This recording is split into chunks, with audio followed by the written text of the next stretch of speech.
I will become God.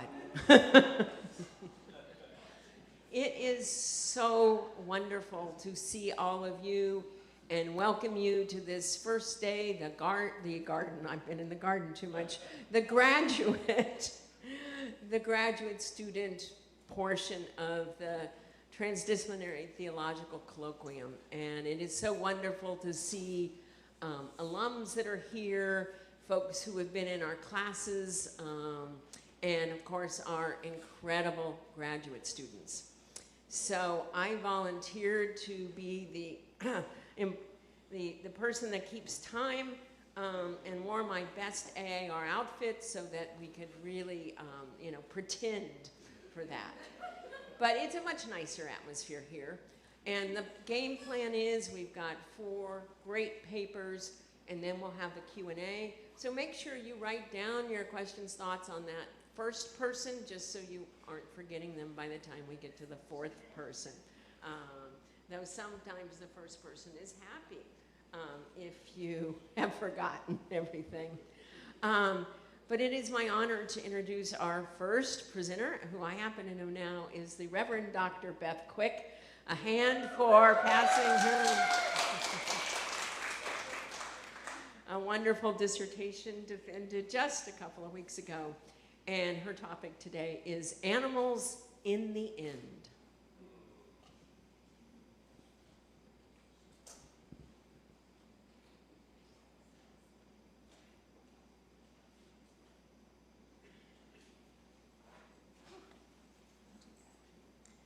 Thank you, Dr. Kearns.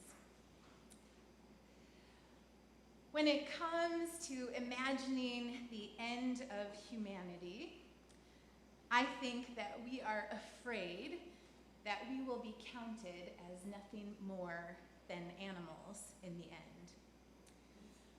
I've been thinking lately about animal extinctions, and this is in part because during my dissertation writing and editing, Dr. Kearns kept encouraging me to find a way to at least reference some of the creative and thoughtful work of scholars on animal extinctions, and it got me thinking. My dissertation argued in part that mainline Protestant denominations pay very little attention to non-human animals in their social justice advocacy work. But there is one exception. Denominations have lent a moderate amount of support over the decades to ensuring the adoption and the continuation of the U.S. Endangered Species Act. So if we can commit to nothing else, at the very least, we seem to believe that we should avoid species of animals becoming completely extinct and disappearing altogether. Although I want much more in our concern for animals, wanting to prevent extinctions is no given thing. In fact, both being aware of extinctions and being concerned about animal extinctions are relatively recent things, emerging in the mid-1800s due to the work of those who helped us think about the history of life on Earth in new ways. 20th century naturalist Aldo Leopold wrote of this growing awareness, saying, "The sailor who clubbed the last auk thought nothing at all, but we who have lost our passenger pigeons mourn the loss." We have to be aware of extinctions to worry about them. We also seem to care a bit more for extinctions that we connect to human activity. Environmentalist Holmes Roaston III wrote, "Natural extinction opens doors. Anthropogenic extinction closes them," suggesting that the natural ends of some forms of animal life are just opportunities for something new. But if humans have interrupted the natural span of a species' life, then concern is warranted. And indeed, we are concerned, at least many of us are. Ecological crisis and warnings about the ends of the world for non-human animals are often examined through the lens of species extinctions, apocalyptic endings for biodiversity. Species of animals are becoming endangered or extinct at increasingly alarming rates. Political and environmental journalist Elizabeth Kolbert's popular 2014 book, The Sixth Extinction, for example, sounds the alarm that human activity is inducing such an ongoing series of species extinctions that it's akin to the mass extinctions, say, of the dinosaurs or other extinctions not driven by human activity. And there's another category of endangered animals, those endangered animals that are classified as EW, extinct in the wild, like the Kihanzi spray toad. I'm going to pause for just a moment. We hear that the live stream folks can't hear the speaker very well. If you can turn that up somehow. Okay. So there are more than 6,000 of these toads, but they live entirely in zoos, mostly in the United States right now. So is an animal extinct if the only ones remaining live in captivity? Species extinctions can happen when the last one or two lonely animals of a species die in captivity, where biologists have been ardently seeking to prevent loss. Another example, the northern white rhinoceros. The last male of the species died in 2018, and two females, Najin and Fatu, remain living in a conservation site in Kenya, and they will eventually die. And scientists are ardently working on DNA preservation and other experiments, but in reality, the species is already functionally extinct. We try many ways to fix species extinctions. And I recommend the book called Flightways by Tom Van Doren to help us think about our human interventions in those extinctions. We intervene, as we always do, trying to use technological and artificial remedies to fix the ecological disasters we've created. And sometimes even those interventions have been really successful, and I am not rejecting our efforts outright. But I'm curious if we understand all of the what and the why we're doing what we're doing. Other times, we don't even know when a species becomes extinct. Extinctions are so common that we can't always keep track of them, and we're still learning about new species, and so we're even less equipped sometimes to know when a species fades out of the record. So sometimes animal extinctions happen without any human acknowledgement at all. For as much as we think about, and as much as some of us at least are very concerned about animal extinctions, animal ends, we seem to bring a very different approach to reckoning with the possibility of human extinction. Our different approaches to human and non-human animal extinctions, I think, are revealing, demonstrating how very much we do not see ourselves as animals, and how a fear of being seen as no different from animals is evident in the way we imagine human world endings.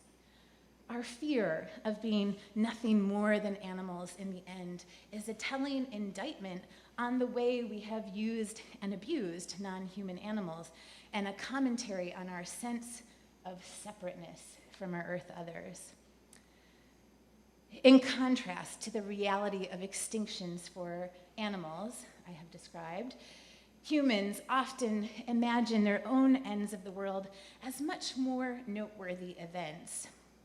And I can't help but think about how littered pop culture is with the kind of last man standing narratives that depict a few survivors of catastrophic, near world-ending events. No matter how much self-inflicted damage we do to the earth, we can just not imagine that there will not be a remnant of us who survive. Whether end-of-the-world films take hopeful or pessimistic approaches, whether the genre is comedy or drama or horror, the end of the world for humans in our imagination rarely seems to actually include the extinction of humans. Instead, humans are rugged survivors, perhaps banding together in unexpected ways to face the perils of life on the edge or at the end. The stories we tell about ourselves at the end do not show us with quiet, unacknowledged deaths, mostly, fading out with no documentation, no witnesses. We cannot imagine that we will not somehow persist. Philosopher Deborah Danowski and anthropologist Eduardo Viveros de Castro suggest that when we humans are willing to examine our own potential extinctions, our visions for the future are still tempered by caveats, like imagining that perhaps we will morph into some kind of other, better species. That's the premise if you want some light reading of Dan Brown's 2017 novel Origin. It's one of those Tom Langdon books, right? And which part of the storyline imagines that humans will be saved from extinction because they will be so completely integrated with AI as to become a new species. A hopeful future for us. What's more fascinating to me is the way that we use non-human animals to tell ourselves these stories of survival against all odds. In our end-of-the-world films, we see how animals show up, maybe as the faithful pet who accompanies the hero, somehow having survived against the odds along with the hero, showing how the rugged hero retains their tenderness and humanity even in dire circumstances, perhaps only to provide a moment of extreme pathos at their death later in the film. Sometimes protecting the hero, or sometimes sacrificed by the hero to protect the lives of the humans. Other times, animals in apocalyptic stories are the predators, sometimes mutant animals, seemingly set on terrorizing humans. The animals as predators trope is either meant to signify a post-apocalyptic return to previous lifeways, or sometimes a both acknowledged or unacknowledged confession. Non-human animals might have a good reason to seek revenge on humans for their bad treatment in the world before the end. In so many of these stories, animals are the props, enabling the telling of more interesting stories about humans.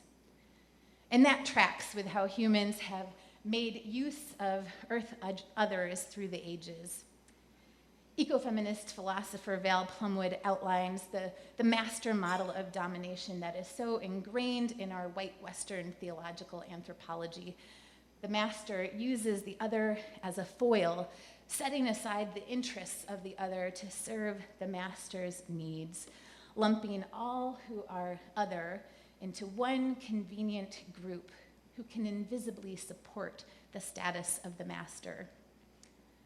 Our stories of the end offer just so many variations on this pattern.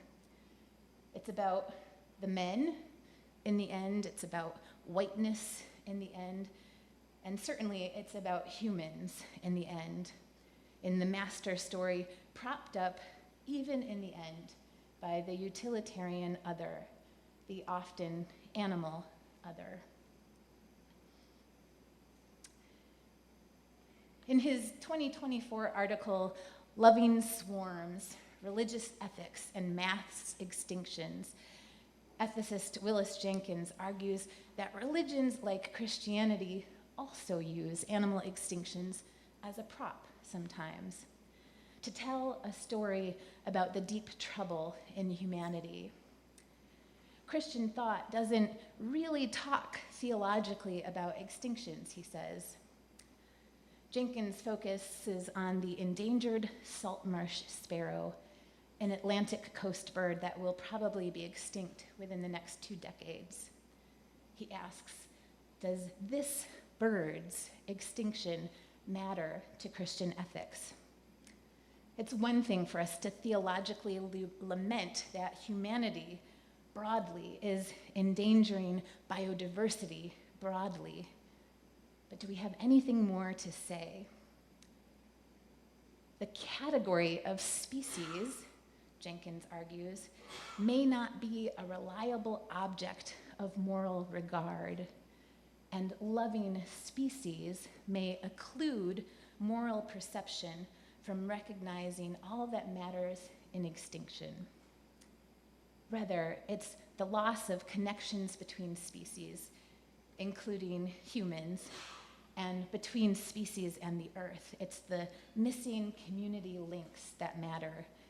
It's the relationships.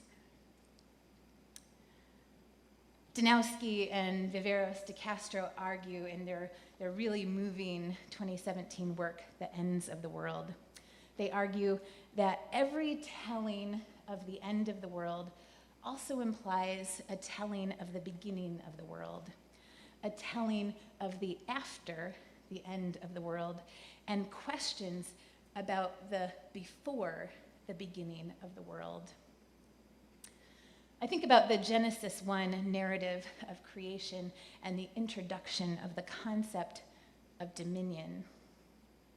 At our human worst, we've interpreted God's appointment of humans over the rest of the earth, including anyone deemed less than human. We've interpreted that as ruthless and reckless domination.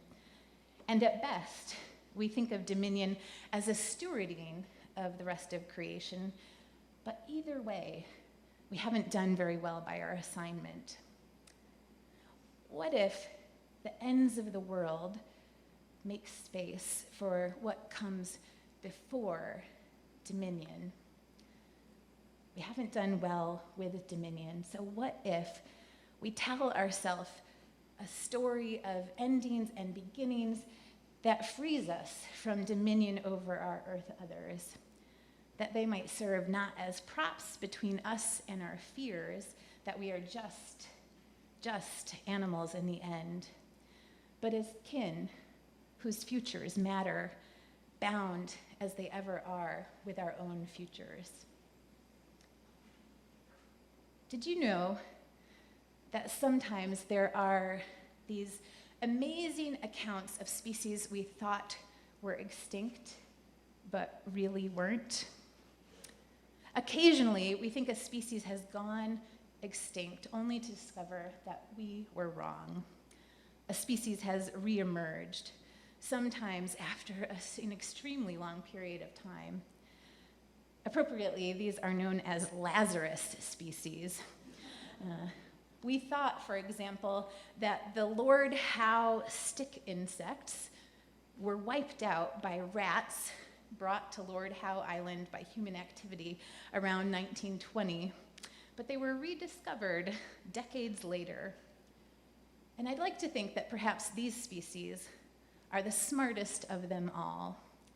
They've somehow evaded human detection, sometimes for centuries, unobserved and untracked and untraced by human eyes. They've begun to flourish again.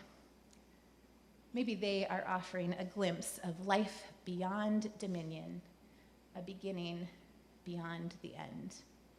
Thank you.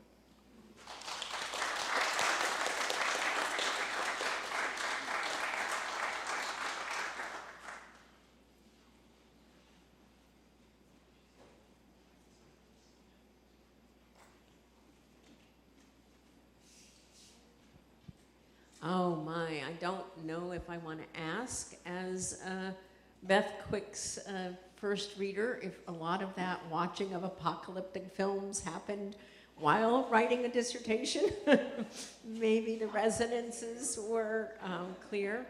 And I was remiss at the beginning of asking each of our speakers today to just tell us what program they're in or something. You might guess that Reverend Dr. Quick has been working in religion and ecology and out of the Religion and Society program.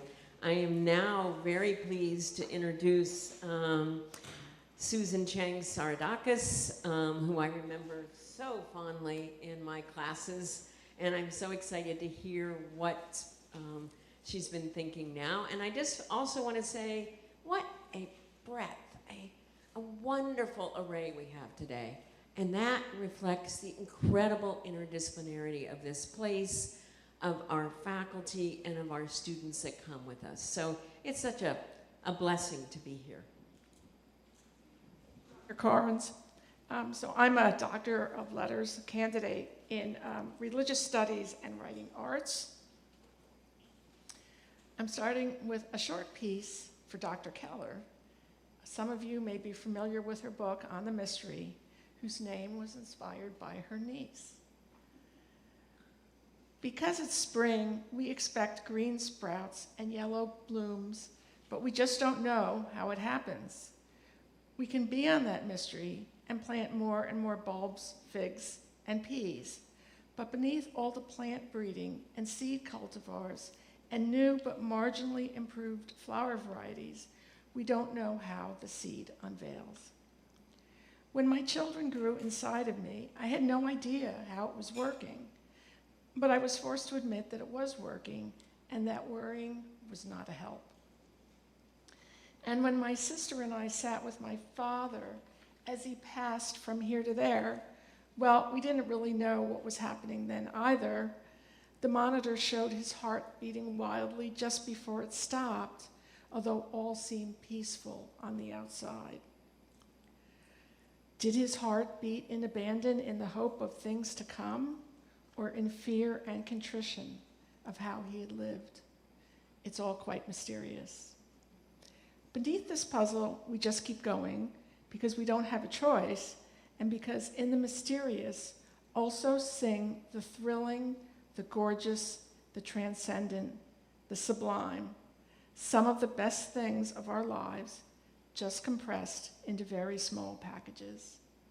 Come, Aunt Catherine, let's go. We are now on the mystery. And now, thank you. And now for the unveiling. Kai e pen moi geganon. It is finished. Well, soon. A slaughtered animal gallops along a living river right after the big golden city has plopped down on everything. Kittens, bunnies, flowers, sacred wells, high places, holy valleys, and on people, especially on people. John says it is over, but it's not over, not yet. The closing of The Heroine and the Whore, The Apocalypse of John in Feminist Perspective by Tina Pippin, published in 1992, still calls me. Pippin writes, women of the past as well as the present are going to have to be about the business of creating their own apocalyptic tales, their own utopian narrative. Both inspiring and disconcerting, Pippin effectively asks, before feminist reading of Revelation has properly begun, now what? As we shall see, the devil and the beast are in the details. Almost 2,000 years have passed and we still debate the unveiling. Evidently, it has neither hidden nor disclosed as much as John of Patmos might have wished. John birthed a hard, golden, impenetrable egg, or perhaps that cube. He has encased his work in a hard shell that acknowledges no subtleties. He threatened those who didn't follow his words with pestilence and pain. Inside this closed story, what unfolds is a string of denunciation, harsh judgment, and an unearthly parade of the holy and the profane, all knotted together, and we cannot look away until we must. But looking away is as necessary as looking at. In responding to anyone who attempts to overwhelm with a landslide of threats, insults, lies, and invective, we need to slow down and briefly look away so that we can stoically steady ourselves. We need to take that time and times and half a time. Since John wrote, much has changed, of course. Rome no longer rules the world, although other forms of coloniality still do. Socially accepted slavery has disappeared, although economic and sexual slavery have not. John intended to close the conversation, but what many now see unveiled is violence, misogynist, anti-queer, anti-trans, and hyper-colonial. John intended to close the conversation, but any work that is so vivid, threatening, confusing, and evocative will be controversial. How else might we constructively respond to the bludgeoning in the unveiling? In the words of Catherine Keller in Facing Apocalypse, no doubt I must first of all thank old John of Patmos for writing this darkly hopeful apocalypse. Despite the endless texts about his text, his spirit is not laid to rest. It haunts history. Since we fail to exorcise his ghost, we may exhort its cooperation. I too thank old John for the terrible beauty he birthed and confess that I admire his skillfully written exposition of his present and every present, and hence our present. The vengeful violence within this great and awful vision also leads me to grief and then mourning, for Keller also tells us that the ability to respond depends upon our capacity to feel response, and responding in care or in well-being, in comfort or joy, depends upon the openness also to negative emotion, to our own grief and to that of others. Further, she writes, unmourned loss will lock into paralysis or leak into resentment. But if beholding the unveiling is a cause of suffering, suffering itself is what elicits the unveiling. Only consider the words of Alan Bozak, as he told us long ago. Those who do not know the suffering through oppression, who do not struggle together with God's people for the sake of the gospel, and who do not feel in their own bodies the meaning of oppression and the freedom and joy of fighting against it, shall have grave difficulty understanding this letter of Patmos. When I first read this, I thought, well, that's South Africa, but I live in the United States. And in this past year, I thought, I live in the United States, and I know exactly what he means. And I also thought that a decolonial perspective, an economic equity perspective, and a liberative perspective are fruitful scholarly methods of analysis. This is true, but we need to understand the conflicted nature of human nature and how there is so much good and so much bad in it, and that if we do not curb the worst impulses, then we are in deep trouble. For we often experience terrible impulses to objectify, to erase, and to destroy, both figuratively and literally. As Luis Menendez Antuña tells us, physical pain always mimes death, and the infliction of physical pain is always a mock execution. There is no world or language in death. When a new order tries to erase us, we need to find our way back to the living, sometimes through noisy words. For me, interpreting the unveiling during the beginning of 2025, when events around me mirrored the destruction in my writing, this enabled me to cultivate a renewed sense of equanimity.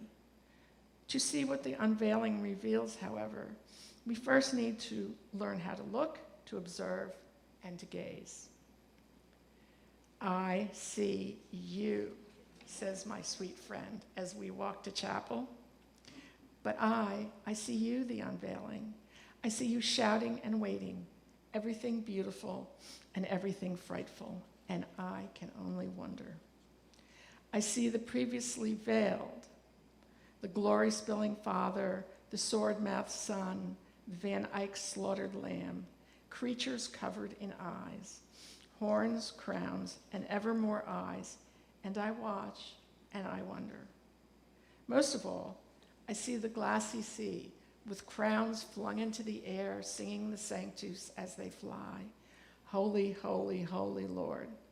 And someday, when I can no longer see, I will still remember. However, observation depends on more than a disinterested gaze. Looking upon someone or something else can be very disinterested or very pointed, and the point can be an instrument of violence. When the two dead witnesses lie on the street of the city, and the bodies are gazed upon, and the residents prevent them from being buried for 3.5 days, so that gaze acts toxically, who, upon seeing a dead body, would not want to bury it. In fact, the entire unveiling, the whole work, is John gazing. He tells us he was directed to write in a book what you see, and he does so obsessively in startling and arresting ways. Due to time constraints, I am compelled to skip over gendered gazes, racial gazes, Foucaultian power gazes, and Derridean animal gazes. We have no time for a leisurely look at the so-called horror of the sort that Lynn Huber explained so well. The point, that word again, is that seeing, observing, and gazing are the foundation of exegesis, whether scholarly or artistic. I'm going to risk complication by calling on Gilles Deleuze, for whom all interpretation is interpretosis, a communicable disease. In the words of Stephen D. Moore in The Bible After Deleuze, Effects, Assemblages, Bodies Without Organs, to interpret for Deleuze, to excavate, dredge up, or otherwise recover putatively lost or hidden meanings, is to make a fetish of the unseen, the opaque, the esoteric, the phantasm. In a word, the secret. And in fact, John dishes up more secrets, more secrecy, than one can reasonably process in one sitting. However, scriptural scholarship is more than interpretation or even observation, for it also persuades and prescribes. Robin J. Whittaker, in a closely reasoned analysis of John's Jezebel invective, suggests that scholars need to retell and reimagine biblical stories, pushing back against those that dehumanize through sexualized violence. My personal preferred exegetical method for resistant reimagining, as is perhaps already apparent, is poetic revisioning of the scriptural text. In what remains of this paper, I will more fully explore that method. But first, a reflection on imaginative retelling and retailoring as it relates to hopelessness and hopefulness. Eric A. Thomas in The Futures Outside, Apocalyptic Epilogue as Africana Queer Prologue, suggests that a multiplicity of perspectives, not least racialized and queer, called for alternative utopias outside the high-walled heavenly city, and that the marginalized need the promise of hope for those who were never meant to survive. In the words of Micah Keel in Apocalyptic Ecology, this hope sets a task for us. Revelation tells us that the powers will fall, indeed, that the working of their downfall has begun. In Revelation, it is the great red dragon that falls most spectacularly, but what becomes of the dragon during and following its fall? The dragon without its tail won. The dragon still lives without its tail, but now it is forever off kilter. It slither walks, for without the tail, it cannot stabilize, often falling on one side or the other, revealing the pale, white as death belly, its orifice exposed, and other visions we don't want to see. And then, just an empty hide now, rough, pocked, limp and penetrated, an odd shade of ochre. The smell lingers. It's hard to imagine that it once lived imperiously, roaming heaven and earth. Maybe maggots will find it a good place to live, and it will become home for a very small and humble spring ephemeral. Of course, the dragon is not the only character in Revelation 12, nor is it the most important one. As Keller long ago observed in her Apocalypse, Now and Then, A Feminist Guide to the End of the World, goddesses have always been in exceedingly short supply in Christianity, And so we should make the most of the goddesses John unveils for us, the woman clothed with the sun, and not immediately fixate on her feminist deficiency. I would add, however, why limit ourselves to one goddess? After all, the sun woman goddess is herself the offspring of Leto, goddess of motherhood in flight from her own monstrous serpent, and is herself as capable of birthing still other goddesses as she is capable of birthing a male child who is to rule all the nations with a rod of iron. At any rate, this woman without a real name, knowing only travail, has, for me, given birth to a many-named goddess who will scoff at serpents and cross oceans in my paper's final poem and recast John's beautiful but destructive ending. A city for goddesses. I'd rather be a Gaelic goddess than queen of some place or any place. At least I'd have a real name that sings stories to announce me. Maeve or Brigid, Bive or Anya will do, although I would not kill my husband or curse love-struck shepherds. My hair would be but one superpower, prophetically long and kinked up wild red, which I would sow into deeply descending generations. I would choose my own hair jewels, 13 if I was feeling lucky. A dragon would not wait staring up my legs as I gave birth to my heir, who could be a trans girl actually, who too could save the world, and no one would grab her away and set her at some other god's feet. I'd live in a green land where stories are sung at a high place named for me. People would seek me for healing, and if I couldn't heal them, I would sing them to their deaths. No, I don't need eagle wings.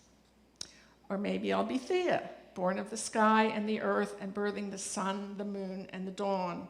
She's a tough woman to do all that. She's not some ethereal goddess choosing her brother to father her children. Thea's brood shares a family resemblance, but no more than that. There's a guy clothed in the sun, the high point, the Hyperion, then the moon, mysterious and silvery. She too drives a chariot across the skies, picking up lovers along the way. And the dawn, the beginning of what? I'm on the mystery, is all I can say. No, Thea doesn't need eagle wings either. And so, at the end, I will be Brigid of Era, the fiery arrow, saint of so much. Bridget, Brig, Bive, and Brigid. Many names for many powers, real names, wielding real strength, real healing, and real goodness, shaking out a cloak that defines and protects, well, everything. I will be both goddess and woman, doula to Mary the Virgin and to all birthing creatures, ever filling the butter pan, finally more than margarine for the hungry, instead justice butter. Blessing oak homes and cows and forges, rhymes and sonnets, and big lakes of Brigid beer. My hands beckon rebirth every spring. I don't have to blow it all up to see spring's glory. I coax seeds from the ground and soothe laboring ewes. I have my own wells and rivers springing up from the earth, here, now, not someday. An everyday miracle, surely the best kind. My name has burned for centuries, throwing warmth and light and music words into dark nights. A dragon destroyed a third of the stars, but now, instead, goddess light. Thank you so much.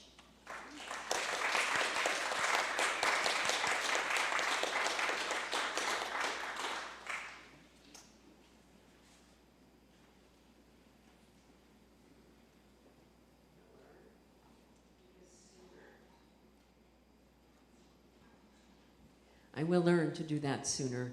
Oh my goodness, what already a rich, rich beginning that we have had. And now we are on to even more wonderful things. I'm pleased to introduce Yajin Limla. What's in a name? Jezebel and coloniality, then and now. And just remind you to tell those who don't already know you what program you're in and where you're at it. My name is Yajin. I am a PhD candidate here at Drew in the Bible and Cultures, New Testament Studies. What if the apocalypse is not about the end of the world, really, but about the power to name who belongs and who does not? The apocalypse is a text filled with dichotomizing names. The Lamb of God, Alpha and Omega, King of Kings, the dragon, the beast, the woman clothed with the sun, the whore of Babylon, the bride of the Lamb, Jezebel. The apocalypse presents a textual landscape of naming and name-calling, in which names are tools of power that label, divide, and organize the world into categories of salvation and destruction. For instance, associating with the Lamb of God signifies salvation, whereas while being linked to Jezebel signifies condemnation and ruin. I argue that apocalyptic naming functions as a colonial affective practice that creates and sustains fear, hierarchy, and exclusion, rather than merely revealing divine truth. Specifically, the name Jezebel in Revelation condenses histories of suspicion, gendered violence, and moral judgment into a single figure. The name operates as a symbolic repository of apprehensions about foreignness, sexuality, and religious infidelity. In this sense, apocalyptic discourse does not simply reveal danger, but produces it through the act of naming. In the first chapter of The Colonization of Names, Benjamin Claude Brower argues that the act of naming is not a neutral act of identification. It is a constitutive exercise of power that establishes the structure of the social world and enables powers to act upon individuals. Names do not merely describe reality, they produce it. For Brower, colonial naming operates through exonyms, which are names imposed from the outside, which dispossesses individuals of self-definition and reconstitute them within a framework of domination. For sovereignty to be full, a name should be ideally an endonym, which is names coined from within. Brower argues that naming, therefore, is not really an act of possession, but of dispossession. It fixes identity, limits agency, and renders the name's subject legible to systems of control. This framework shows how the name Jezebel functions within the biblical narrative. To talk about Jezebel in Revelation, we must first turn to Queen Jezebel in 1st and 2nd Kings. And for the sake of time, I'm going to be putting out the verses on the slide so you can follow along with that. Jezebel first appears in 1 Kings 16:31 as the daughter of King Ethbaal of the Sidonians and the foreign wife of King Ahab. Jezebel's foreignness enables her to be blamed for Israel's religious deviation. In 1 Kings 18, Jezebel functions as the silent villain, serving only as a narrative backdrop to emphasize Elijah's prophetic authority and heroism. The narrative reduces Queen Jezebel to a literary counterpoint within a male-dominated power drama. Her death in 2 Kings 9:10 can be described as a text of terror, highlighting the extreme violence inflicted on her body and the denial of a proper burial. Moreover, 2 Kings 9:30 is often misinterpreted as Jezebel attempting to seduce Jehu before her death. However, this scene can instead be understood as a final assertion of royal dignity, with Jezebel deliberately presenting herself as a queen who meets her death with dignity. Her story underscores the vulnerability of women marked as outsiders or foreigners who threaten the social or religious order. Jezebel's death becomes a spectacle of political and theological violence, reinforcing the vulnerability of those marked as foreign, female, and fatal.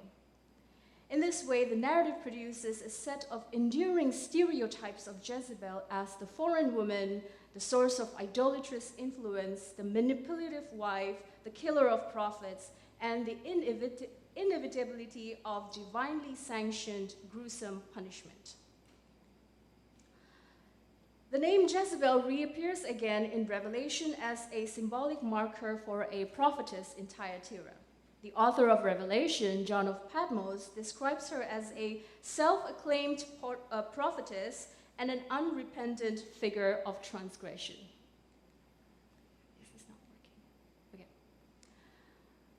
However, this portrayal reflects John's rhetorical theological agenda rather than the woman's voice or intentions. John's description of Jezebel is simply that, John's description. Following Brouwer's argument that naming is an exercise of power, John's use of the name Jezebel can be read as an act of dispossession. Brouwer emphasizes that colonial forms of authority rely on exonyms, which are names imposed from the outside, to constitute subjects as legible, subordinate, and governable. In this sense, the Thyatiran prophetess and teacher is stripped of her identity and reconstituted through a name that is not her own. And this name that John imposes is saturated with inherited narratives of foreignness, deviance, and violence. Therefore, what we see here is not Jezebel as a real historical figure, but a constructed opponent shaped through apocalyptic discourse. While addressing the church in Thyatira, John condemns Jezebel. She is accused of teaching and misleading the Son of God's servants to commit sexual immorality and to eat things sacrificed to idols. John attributes a contemporary female prophetic leader to an enemy or villain, using a multifaceted strategy to delegitimize her authority and isolate her from her community.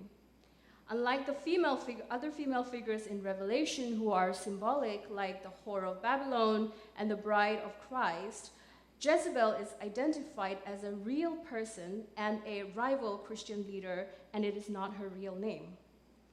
John's primary method of creating an apocalyptic villain is to strip her of her true identity and replace it with a polemical name. This moves functions as a strategic act of naming, identifying, and locating its target within a particular framework. At this point, naming must be understood not just as a rhetoric, but also as an epistemology. Here, the coloniality of naming is inseparable from the coloniality of knowledge.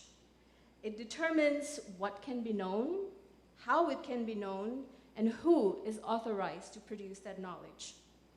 By invoking the name Jezebel, John mobilizes an already sedimented body of knowledge about the foreign, deviant, pagan queen woman and connects it as the interpretive frame through which his audience must understand her.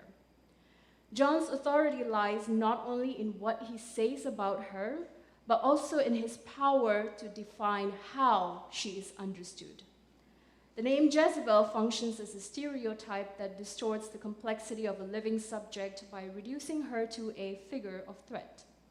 Through this, John does not just argue against a rival so much as he renders her already known, already judged, and already condemned.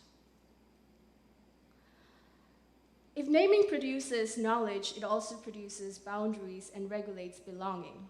In Revelation, the name Jezebel divides a community into those who belong and those who do not.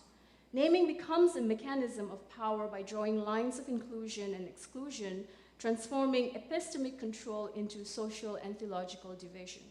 At the same time, this process is also deeply affective.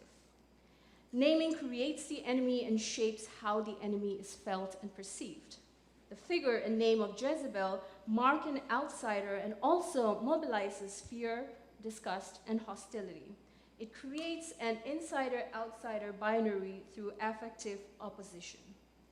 Sarah Ahmed argues that the distinction between the insider and outsider is not a pre-existing reality. It is an effect produced through the circulation of emotions such as fear, hatred, and disgust.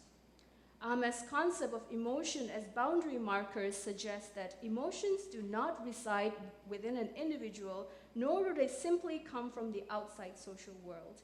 Instead, they are the very processes that create the surfaces and boundaries that allow us to distinguish an inside and an outside in the first place.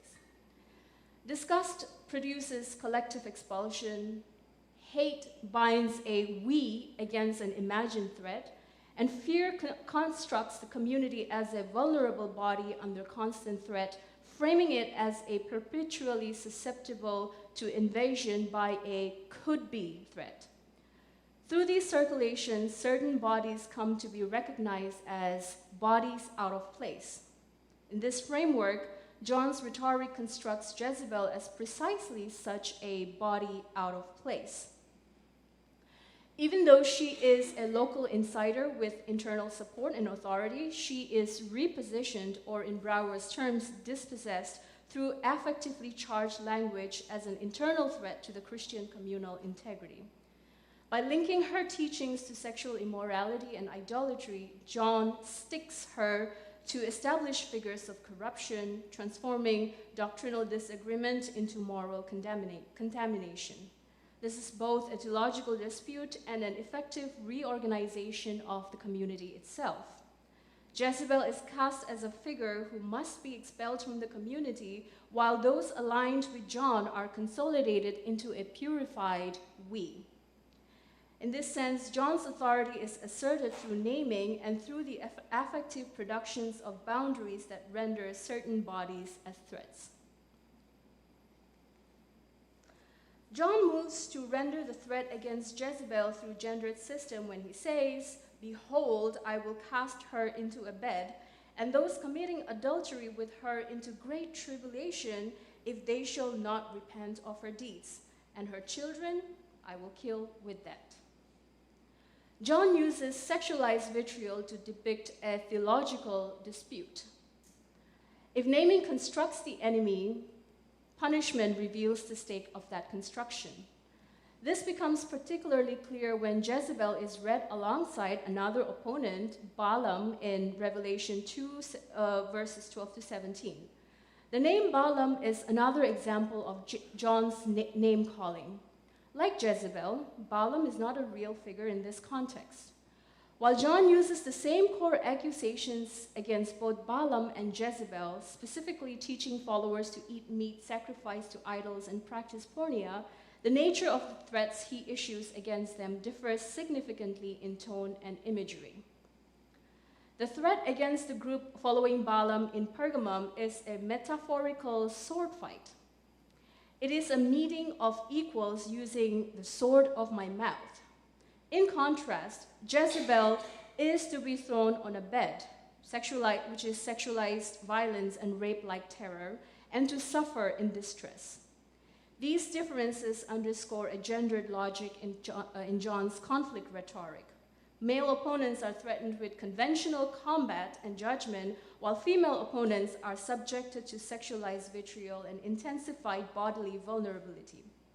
The text distributes violence unevenly, aligning masculinity with sanctioned confrontation and casting femininity as the site of sexualized violence and punishment. Jezebel's punishment is described with a level of graphic, gendered intensity that John does not apply to his male rival.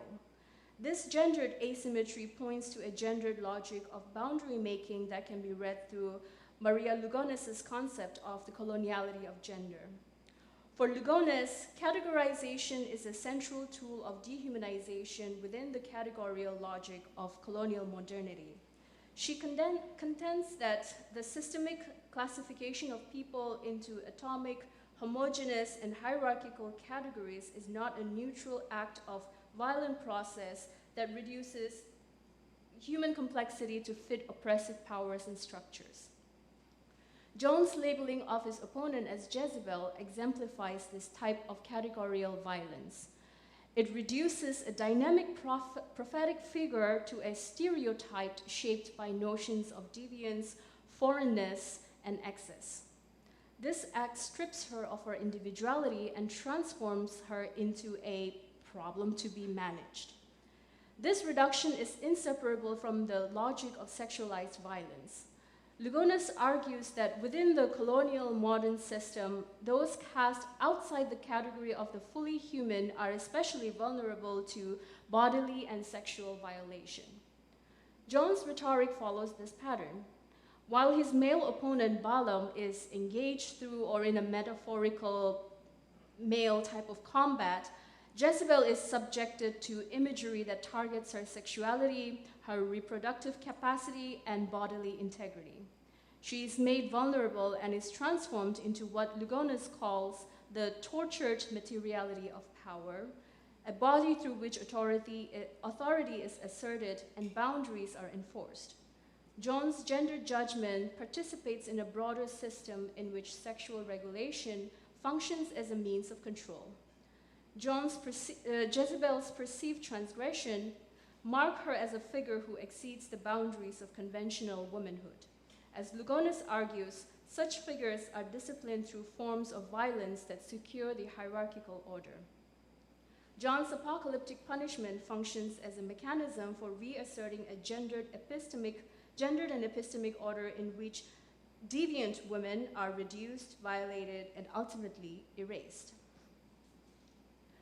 Tina Pippin argues that the apocalypse is a widespread cultural and literary phenomenon characterized by horror and the destruction of the human body, especially women's bodies. She contends that the apocalypse is a misogynistic male fantasy.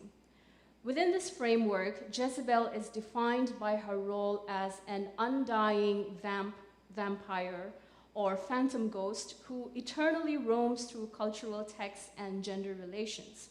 Her afterlives reveal that Jezebel functions as a reproducible figure rather than a person. Jezebel functions as an enduring ideological construct that spans historical periods, attaching herself to different women's bodies while retaining her core features of danger, deviance, and destruction. Jezebel's immortality lies in her adaptability. In this sense, Jezebel operates as a colonial script, and this is Tina Pippin's words, where her discourse is guided through the colonial mind, the image of the other, the foreign, the dangerous, and thereby seductive women is used against medieval women and slave women who break with tradition. In the American slavery context, the term Jezebel was used as a racist designation for black slave women to justify their exploitation and rape by white masters by casting them as sexually dangerous. Deborah White describes how white masters created a Madonna-whore dichotomy to control and dominate enslaved women. The mammy is portrayed as sexual, maternal, dark-skinned, loyal, and pious. This was used to present a positive image of the African-American slaves who served the interests of white families. The Jezebel is then portrayed as hypersexual, provocative, rebellious, and a whore. Patricia Morton also argues that, and I quote, by labeling the female slaves as Jezebel, the master's sexual abuse was justified by presenting her as a woman who deserved what she got, end quote. She argues that Jezebel was scapegoated. Still cast as Jezebel, the black woman was assigned responsibility for the supposed sins of black as well as white men, end quote. So the Jezebel of the biblical tradition and the Jezebel of racial propaganda are therefore linked by the same logic of silencing and recolonizing women who claim authority over their own bodies and identities. The Jezebel archetype actively produces and reproduces conditions of violence and transforms stereotypes into material reality. The name and figure of Jezebel functions as an affective, colonial, gendered stereotype that marks women as sexually promiscuous. The racialized logic operates and persists as a broader colonial tool of gendered racialization in which hypersexualization functions as a disciplinary framework. It reappears in Orientalist and militarist constructions of Asian and Asian American women where hypersexualization functions as a mode of control that marks women as sexual threats rather than fully human subjects.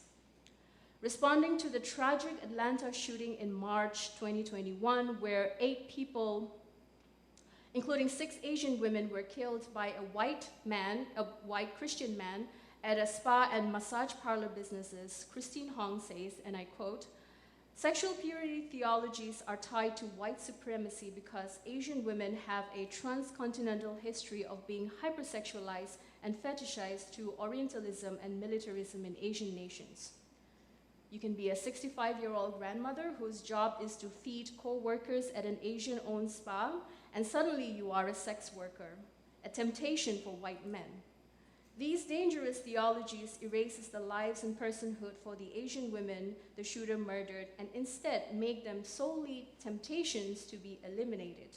He preserves his righteousness by eliminating the temptation, end quote. Sexual purity theologies tied to white supremacy through the hypersexualization of Asian women dehumanizes Asian women and reduces them to temptations for men. This logic reproduces women as morally legible threats whose removal can be framed as ethical or necessary. This logic actively produces and justifies violence by shaping how women, especially women of color, are perceived and treated.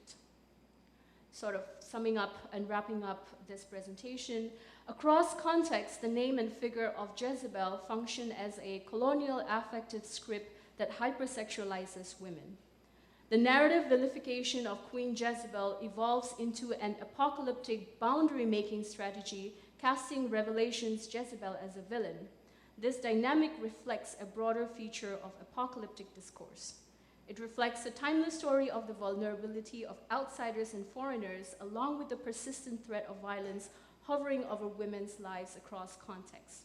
Jezebel's persistence reveals that apocalyptic discourse operates through repetition, in which naming becomes a means of producing and circulating stereotypes. These stereotypes function as colonial affective tools by fixing identities, authorizing violence against women, and sustaining their force through the continual reproduction of Jezebels across times and cultures. While the apocalypse is commonly viewed as a divine revelation or unveiling, I have argued here that it is also a process of social construction. In this process, naming produces stereotypes, generates enemies, reinforces hierarchies, and organizes group identity. The example of Jezebel shows how apocalyptic discourse turns a woman with a specific historical background into portable stereotype, blending ideas of foreignness, sexuality, and descent into a single label. This framing constructs her as dangerous and makes her exclusion seem necessary and even divinely justified, often accompanied by violence and destruction. Apocalypse then involves the power to determine who is permitted to remain within a given moral and social order. As figures like Jezebel continue to circulate beyond the text, the work of naming and the stereotypes it produces remain an ongoing site of theological, political, and colonial power. The figure of Jezebel reveals how apocalyptic discourse operates through the coloniality of naming, transforming complex subjects into figures of deviancy, enabling their exclusion, silencing, and destruction. Thank you.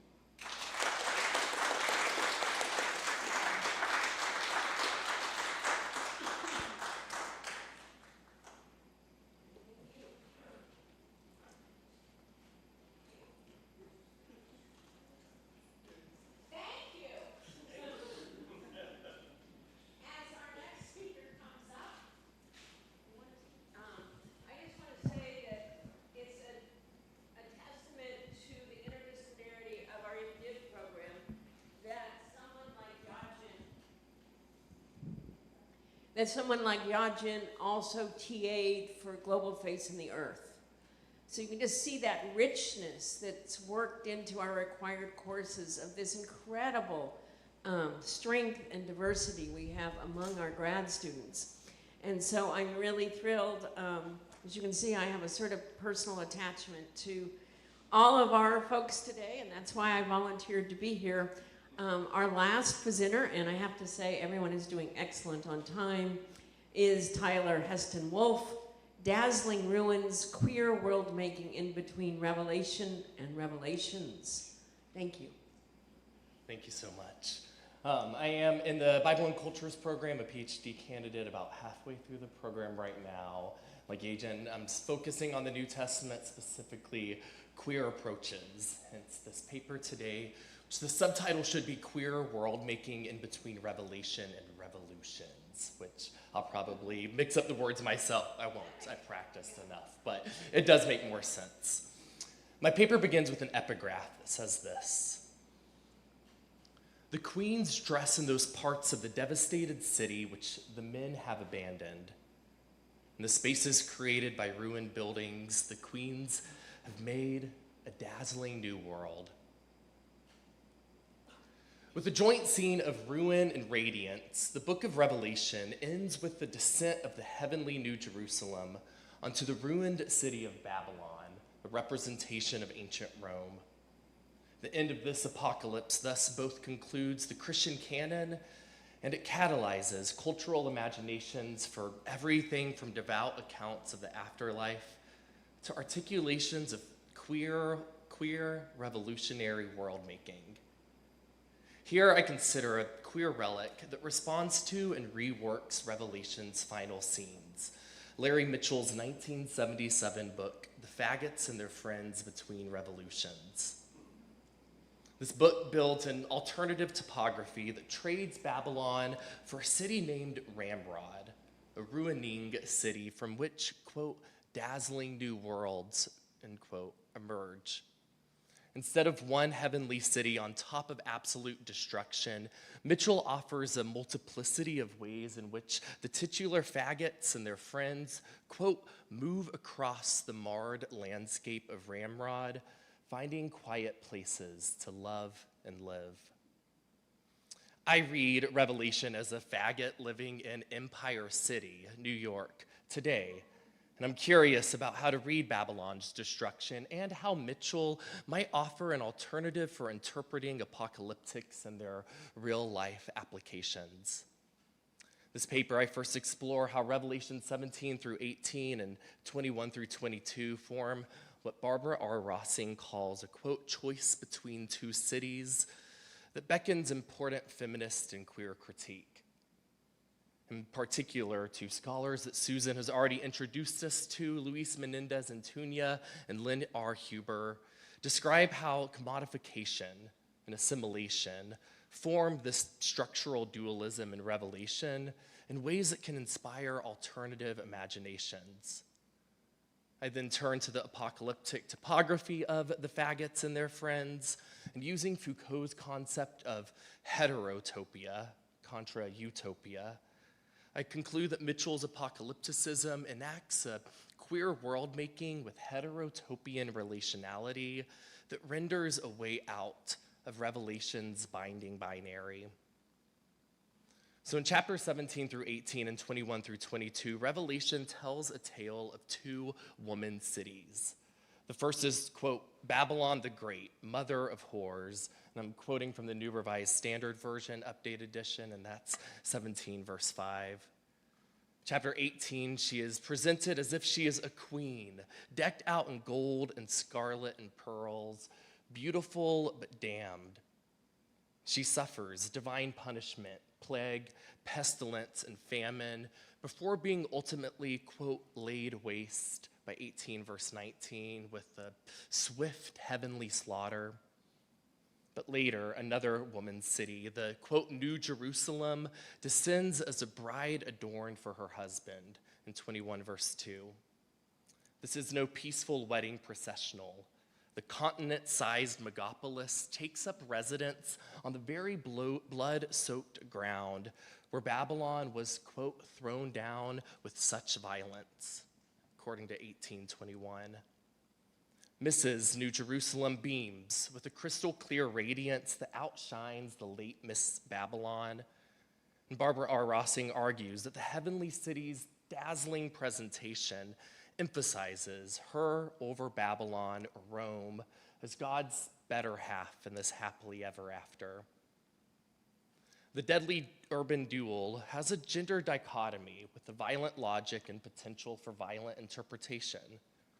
Rossing addresses this in her book, The Choice Between Two Cities, Whore, Bride, and Empire in the Apocalypse, a text in which she demonstrates that Revelation's gendered spatiality comes from a, quote, wisdom topos of two women, end quote, that was conventional among first century literature.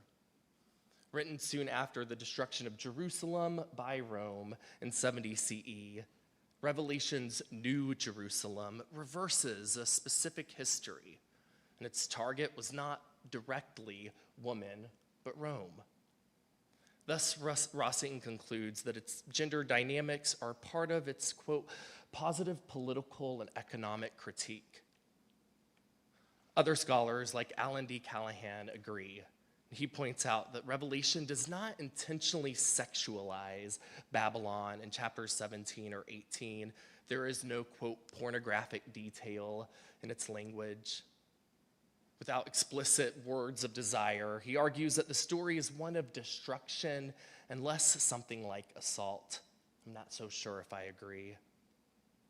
But Raj Nadella also points out that Revelation was written to an audience that might have included some people who would respond to Revelation's call to come out of Rome, chapter 18, with a lukewarm attitude. Maybe they did not want to leave their assimilation so much. Thus, its gender dichotomy is part of its project to, quote, affect change by refusing to participate in the empire, end quote. Such interpretation reads Revelation's choice between two women cities as a means to a positive end, but do ends justify?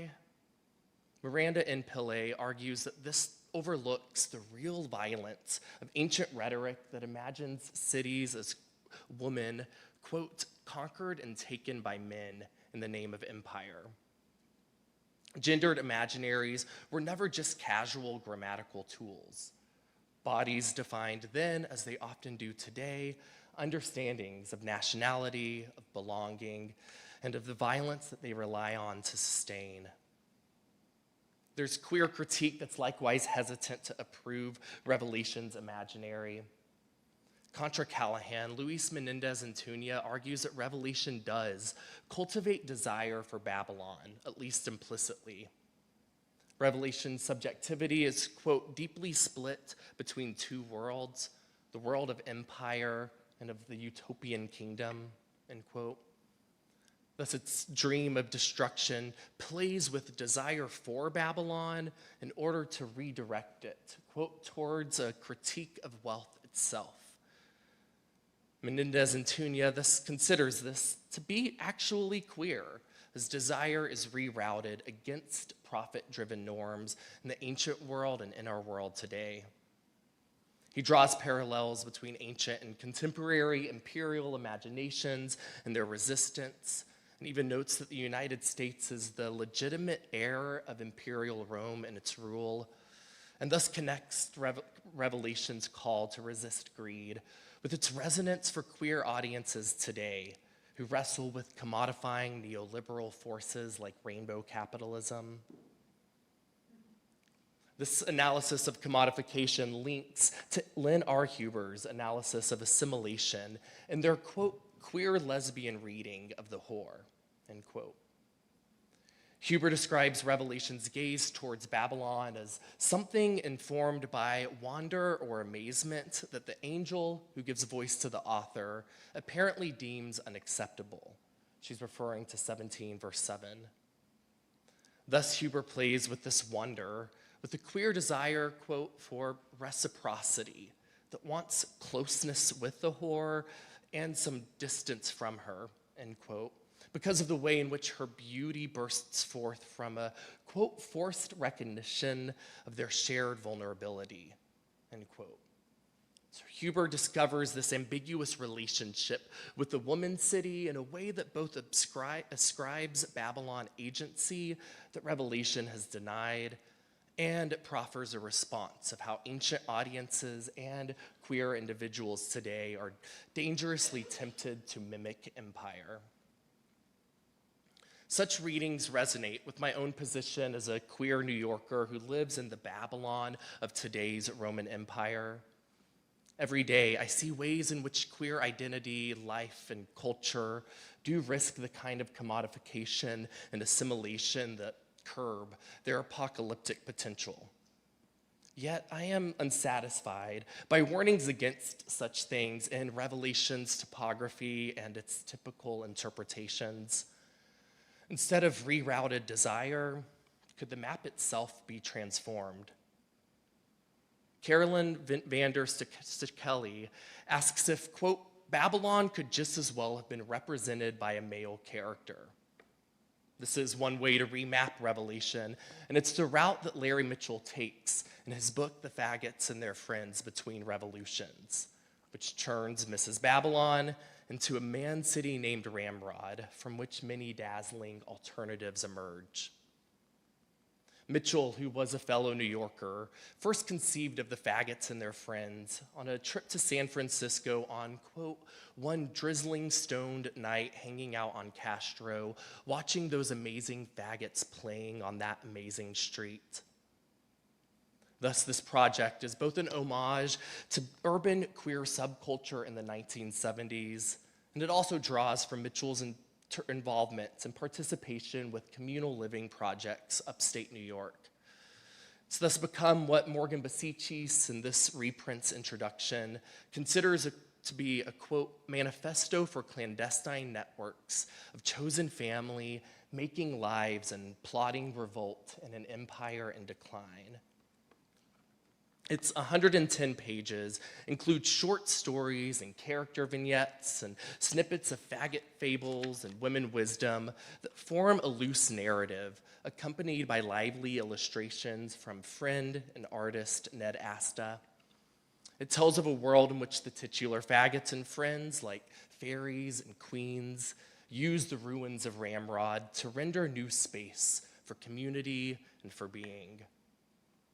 Part 1, The Way It Is, forms a fairy tale-like mythology of a world ruined by an old revolution, perhaps a fall, in which ancient faggots first forgot who they were and turned into, quote, men in the first place, leading to the eventual empire of Ramrod. Readers learn about Ramrod's failing imperial machinations. Men are obsessed with pushing around papers and meaningless patterns. They learn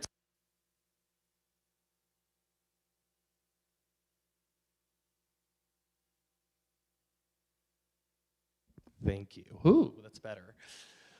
So in the first part, readers learn about the imperial machinations. Men are obsessed with papers, but also about the vapid emperor named Warren and his fuck pole. He is, yes, it's a funny name. He is a paranoid and vicious king cut from the same cloth as a Nero or a Trump. But nevertheless, in this dangerous world, the faggots find a way to survive and to sometimes disrupt the system.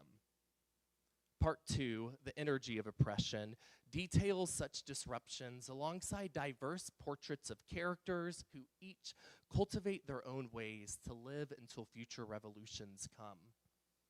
Readers learn about characters like Hollyhock and Moonbeam, one named Heavenly Blue and another Loose Tomato. They learn about differently shaped networks that sustain them, houses and places like the Gay as a Goose tribe or the House of the Heavy Horny Hunks.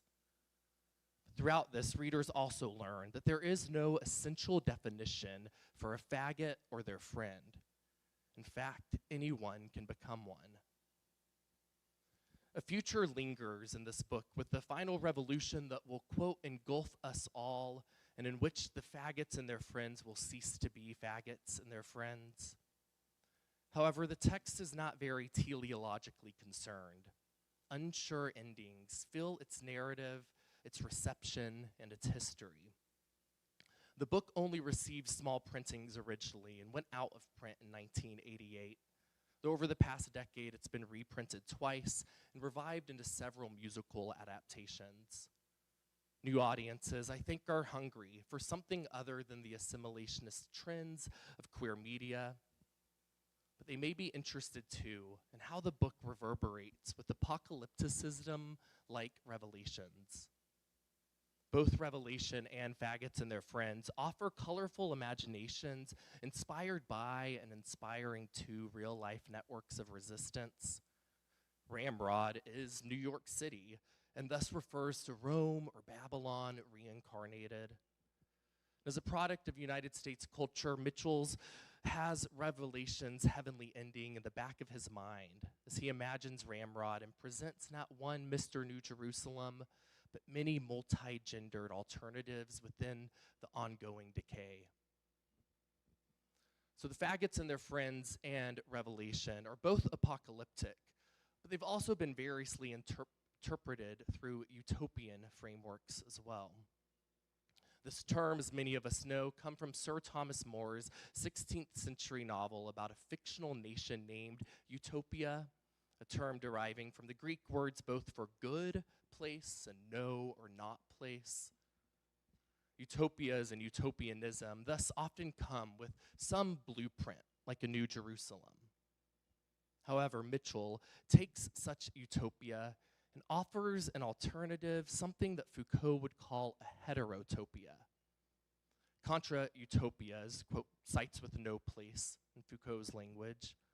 Heterotopias, other places, are, quote, real places that are something like counter sites, effectively enacted utopias in which other real sites are simultaneously represented, contested, and inverted.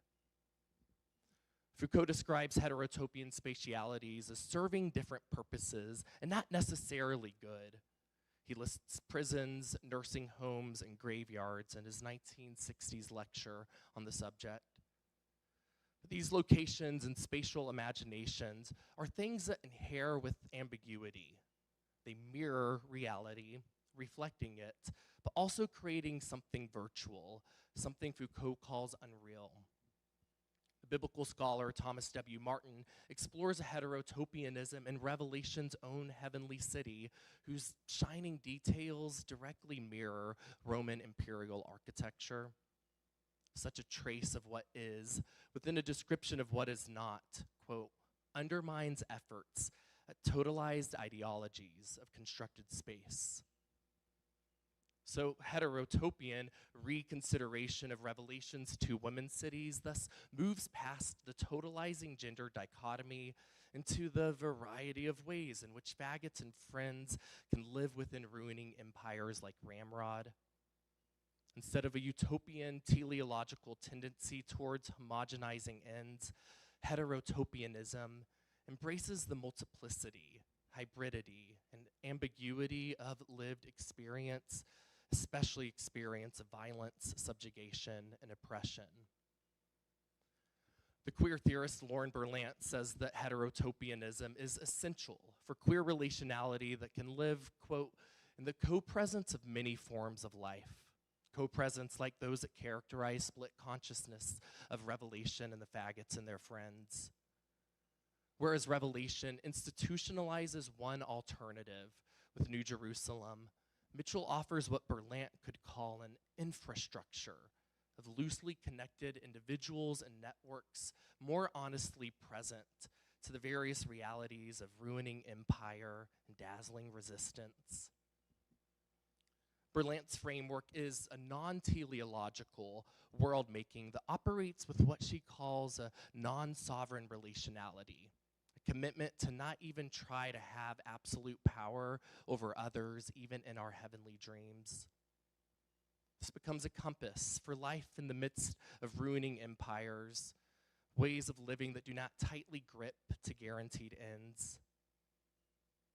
Mitchell plays in the faggots and their friends with the mutuality of ruin and radiance. For example, it is a queen named Eva Destruction who teaches one faggot named Moonbeam what it means to be free, not waiting for destruction to be over, but seeing what's dazzling in the meantime. With such a relationality that relates to the complicated co-presences of ruining empire, the faggots and their friends, perhaps apocalypse all along, it's never about how things end, but about living in between. Revelation itself is no clear-cut success, teleologically speaking. God did not swiftly destroy Rome, and Revelation's reception, as we have seen, has been quite variegated. But interpretation of Revelation reveals how apocalyptic literature invites response that can get it wrong. The faggots and their friends takes such risks too. Last December, I saw the most recent musical adaptation of the book. Composer Philip Venables and director Ted Huffman created an experimental Baroque opera that had loose performances of selections of the book. It was staged at the Park Avenue Armory, a popular venue in New York City, and It was magic to see a large audience watch and even sing along in one number about the silly papers that the men love so much. However, the adaptation makes one major change that defangs the heterotopian apocalyptic potential of the faggots and their friends. This performance passed over any introduction of specific faggots or their friends or their communities. There's no hollyhock, no loose tomato. Instead, it stages a final revolution, one in which everyone fights for each other's rights. And it fast forwards to a distant future in which the faggots are no longer faggots, but simply whomever they want to be. But in order to remember the revolutions behind them, these no longer faggots participate in an annual ritual in which two are chosen to reenact some ritualized violence. It was a confusing and melancholic ending, perhaps fitting for a melancholic moment in the contemporary world. However, it left me with feelings like those lingering from Revelation's dangerous dichotomy. Is it this either-or thinking, this utopian dependency on scripted specific ends that keeps us attached to cycles of violence in the first place? The faggots and their friends knows the complexities that apocalyptically cohere, the ambiguity of cascading co-presences and the ruin of imperial realities. Yet it also knows that empires do not crumble overnight. We need stories of real alternatives for how to survive and live into the hope of liberation in the meantime. Within the Babylon of its own making, the faggots and their friends invites readers not just to figure out a once-and-for-all ending, but to add more stories, to find more corners in this apocalyptic topography of dazzling heterotopias, of queer spaces to live between revelation and revolution. Thank you.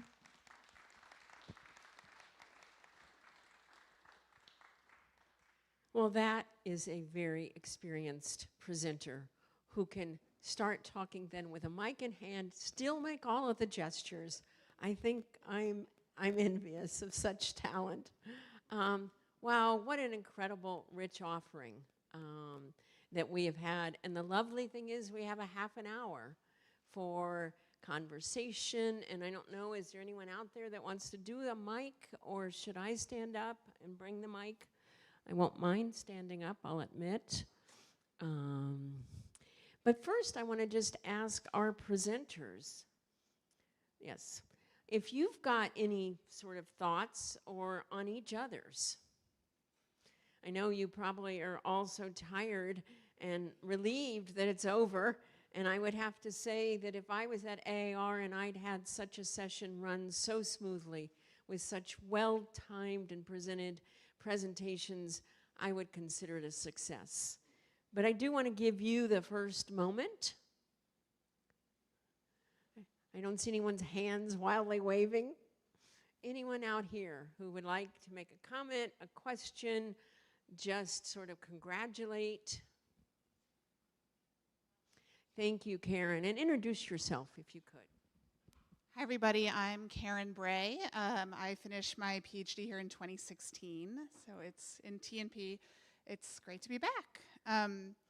This is a comment and question for anyone who wants to pick it up, that just thinking across your presentations, which were great, congratulations, brought to mind. I was thinking about the untraceable insect, and like what it would mean for all of us to become untraceable, which feels pretty impossible right now, but maybe a strategy for the apocalypse, and how that might relate to the problem of naming and the exonym, the like coloniality of naming, and then these sort of clandestine networks. So I'm wondering if you have thoughts about how we might become untraceable but not erased, or unnamed but not unstoried. And I'm thinking that too with the first paper of there are lots of humans who are actually devastated about the extinction of non-human animals, but do not care about the extinction of a lot of other types of humans from themselves. So I'm very drawn to unnaming and becoming untraceable, but I worry about erasure. So I'm wondering if you all have, I know that's a lot, but if you have thoughts on any of that. Thanks.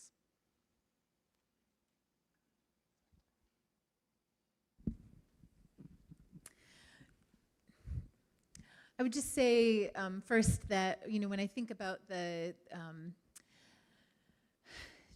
trying to think outside of dominion and kind of imagining the before dominion, I also, like, as I try to think with it, I find it difficult to imagine outside of that. And I feel like that resonates a little bit with the direction you're going. I'm also thinking about what came to mind when we were talking about untraceable humans, as I was thinking about the communities of people that exist outside of, Western colonial constructs, and how kind of infuriating that seems to be to humanity's sense of entitlement to know about and be involved in and explore and conquer, and I think about like drones and our ability to be like, well, now we can fly drones over you if for the communities, the few communities that have somehow been untraceable in some ways. But I appreciate very much the when does the question of like when does untraceable become another, when can that twist into another way of making invisible in the negative sense, and I think that speaks to whose choice is it to be untraceable? Have we made untraceable, and maybe that's kind of the is that a name we assign? Who are we assigning untraceability to? Or is it something that's the chosen name that comes from within that completely changes the tone? So I really love the connection to Yajin's work. So I'm gonna.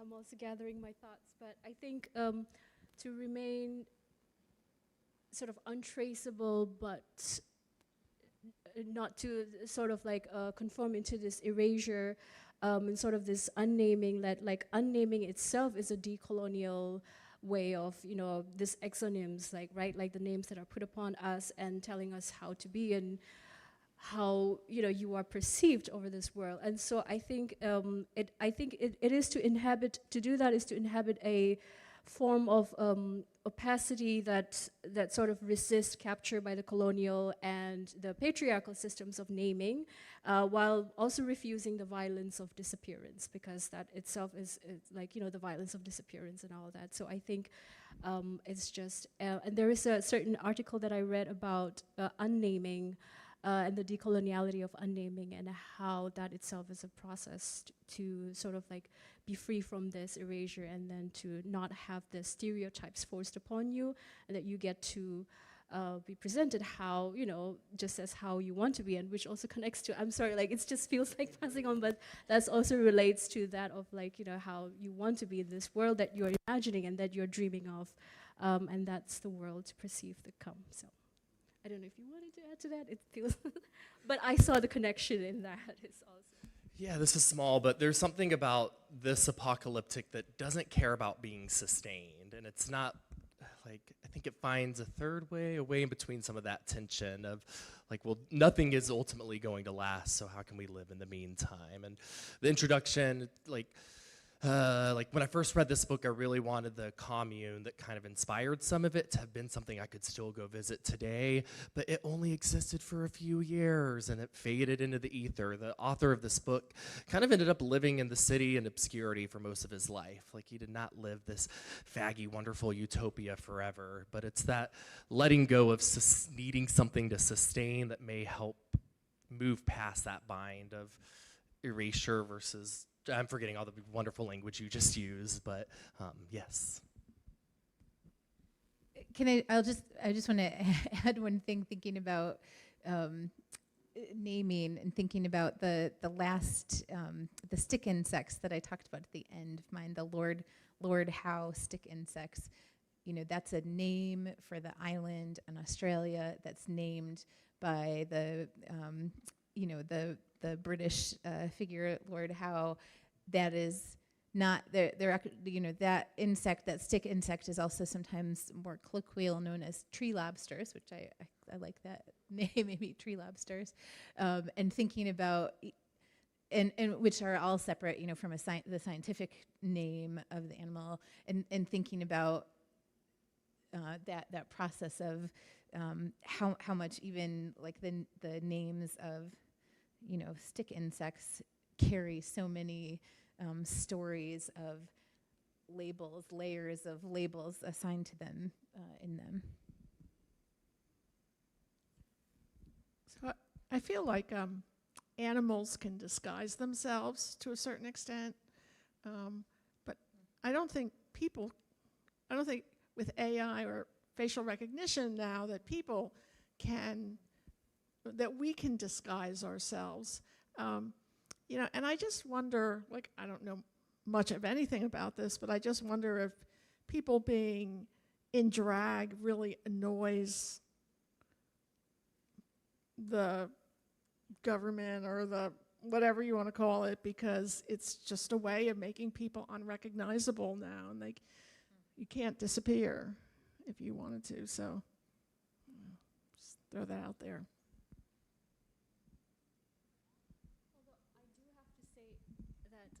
When I say unnaming, it does not mean, I did not mean disappearance, right? Unnaming does not mean disappearance at all, right? But it is a form of resistance, and I think what it does is it rejects the imposed categories that fix identities, right? And so that's one way of trying to think about untraceable but not erasure, that unnaming is not disappearance. And I think it disrupts that very logic of naming, right? And which makes subjects legible only through sort of this reductive sort of understanding. And so it's a form of existence in that way that is present, but also, that. So unnaming does not mean disappearance, but rather it resists. So I just wanted to end this question, I guess.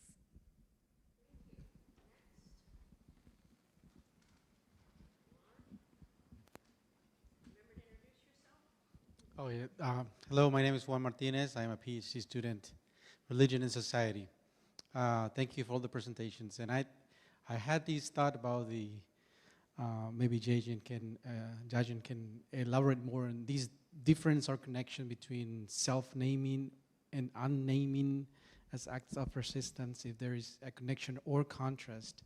And if there is a difference, if you found some traces of these self-naming or unnaming, not just in Jezebel kind of narratives, but maybe other biblical narratives that we might engage in these kind of decolonial or resistance acts. Yeah, thank you. If I got that right, so I'm trying to think of the thoughts. Friday afternoon, by the way. So it's what when it comes to Jezebel and the act of unnaming, right? And which is what I just said, that it's not disappearance, right? Or it's not saying I don't have a name, but rather when it comes to Jezebel, specifically of Revelation, and the names imposed by, say, John, because Jezebel is not a real name. John imposed it. So it's like a colonial logic of naming, and how that particular name sticks to this individual and creates this this figure, right, with past history, with the past to that. And so I think, in short, the unnaming, the coloniality of naming and the unnaming is sort of, because recognizing and also understanding that this Jezebel is actually a real person, a real figure, which is not her real name, but is actually a prophet, right? A prophetess, a teacher in her community, and seeing that who she is, and reading the scripture, or understanding the context in that sense of who she is. And I know these are biblical texts, and there is a sort of interpretation, and all of that comes within this biblical scriptural interpretation, but also understanding that this Jezebel, this woman Jezebel, is a real person with a complex desires, complex intentions, and that actually, so when it comes to renaming yourself, and of course, Jezebel of the text cannot speak right now, right? But I think it's the process of all of this, trying to understand the coloniality of naming and how unnaming helps with that it's not her disappearance, but we are reading this figure that's represented in the text, that someone, John of Patmos, for example, has imposed this name on her. And I think my whole paper was also about that, right? Is that just understanding the sort of the coloniality of what it has done. And again, naming is not just naming, but it is also coloniality of epistemology, right? And that's also trying to unearth those. So that's sort. Did I at least try to answer that? Anybody wants to? So something he said just made me think of, in the apocalypse, there are very few real names. So perhaps someone could correct me, but Antipas is named, but he's dead, right? So it doesn't matter what his identity is, most likely. So I wonder if just maybe inadvertently John is protecting the person behind Jezebel. So that may not have been his intention, but I just wonder if that, in fact, was an unintended result of what he said.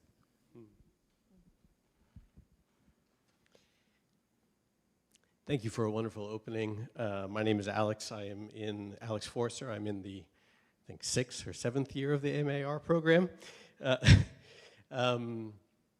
Reverend Dr. Beth, that's such a great, I am grateful for the ways that you have introduced me to animal theory in classes that I've been in with you, and it has become a part of my own spiritual reflection. And I'm curious, I was struck by the Lazarus species and your problematization of the question of how do we think about human extinction. And I remember reading a number of years ago about how crabs have independently evolved 5 different times over the course of the Earth's history, and what it might mean for patterns to kind of emerge in this larger context of Earth as a form of resurrection rather than just a linear kind of reclaiming of a past. And you mentioned the book, The Ends of the World, and they have a chapter there about Latour's concept of kind of humans with a capital H versus Terrans and the battle. And I wonder if in your reflections on animality, do you also extend into kind of, how do you feel about that idea of wanting to break up the concept of human into multiple different patterns of humans and what resurrection might look like in that context? That's a great question, and the first thing that comes to my mind is thinking of in the Willis Jenkins article the chapter I mentioned, where he talks about wondering about species as a category and how problematic it is and how entangled classification of species is with racialization. And I'm thinking about just classification in general, and when we categorize humans, we have done a terrible job with it over and over and over again. Right? So initially, I think hesitancy is my initial response. Right? We haven't shown ourselves to be very responsible, even when we're trying to say, even when we're trying to point to maybe people who are collecting together for an alternative, hopeful approach. But the other thing that I was thinking of is the book Flightways that I mentioned, and one of the things that he talks about in Flightways Tom Van Dorn, like, am I remembering that? Right, he talks about that species extinction, sometimes we think of it as extinguishing like one particular path, but it's actually extinguishing like several potential possibilities, and all of the potential things that might unfold. And so, that's the way that I kind of connect there, is thinking about, rather than thinking of like the linear future potential, what are the many potential pathways, and how does one kind of ending foreclose not truly just one ending, but it's foreclosing so many potential endings. So I know that's not quite getting there, but that's what your question makes me think about, that all of the different possible pathways foreclosed. I've got one. Hi, I'm Melanie Johnson DeBoffrey, apparently. Welcome back, alums. It's wonderful to see you all. Tyler, I have just a couple of questions. I loved your piece. One is about, I was wondering if you sort of implied with your experience of the Baroque opera that it was kind of disappointing to you. And so in that sense, I'd want to hear you talk a little bit more about that disappointment, because you connect it with revolution. And then I'm thinking via the conversation that's already happened here with the fact that, well, Revelation, as Susan said, names almost no figures, right? It's John, JC, Moses, David, no one else. Everyone else has symbolic, right, or character names. And so I'm wondering if there's a connection there to the way that those characters disappear in Revolution and how we understand what Revelation is. Right, in terms of, I'm just wondering about that connection. And then I have a second question, which is an intellectual framework question, and brief. So I'm just curious, in turning to Foucault, do you mean to say no Munoz, or is that not a decision you're saying by doing that? Ask me in 2 months about the second one. No,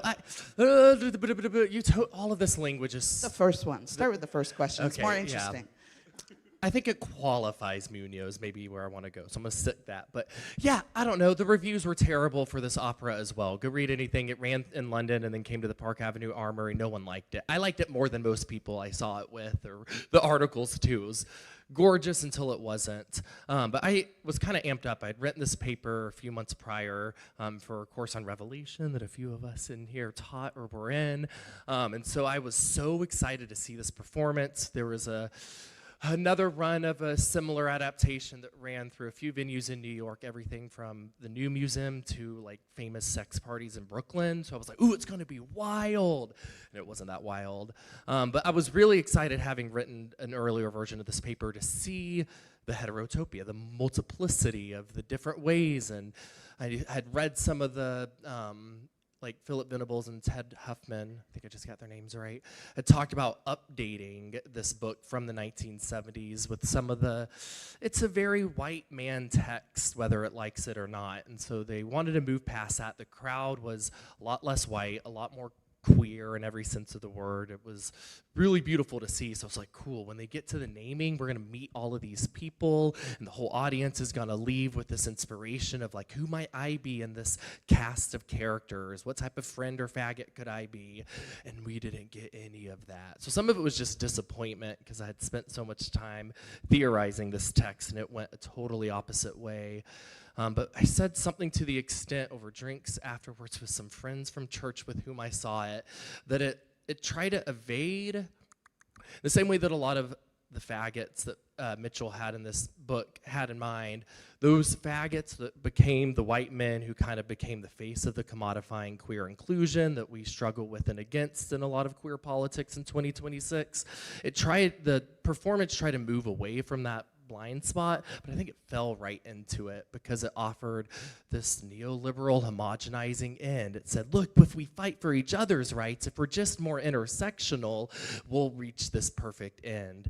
And we had also taken a class, some of us, in the Women and Gender Studies, in which we read critiques of intersectionality that were kind of in the back of my mind. They had not read Who Wrote After Intersectionality.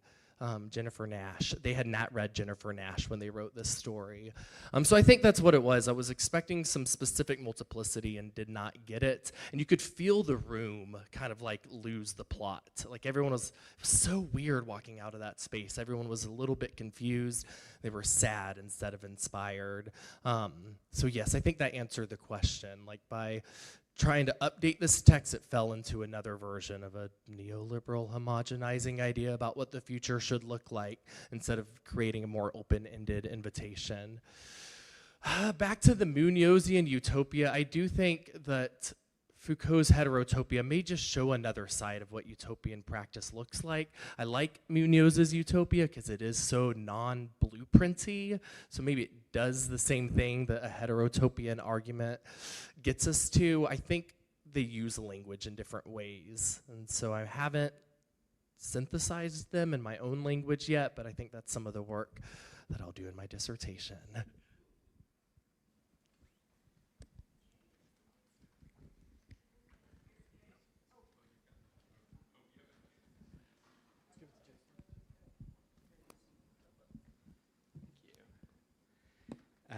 It's always awkward to stand in the middle. Jacob Erickson, in the heterotopic space of jet lag and Trinity College Dublin.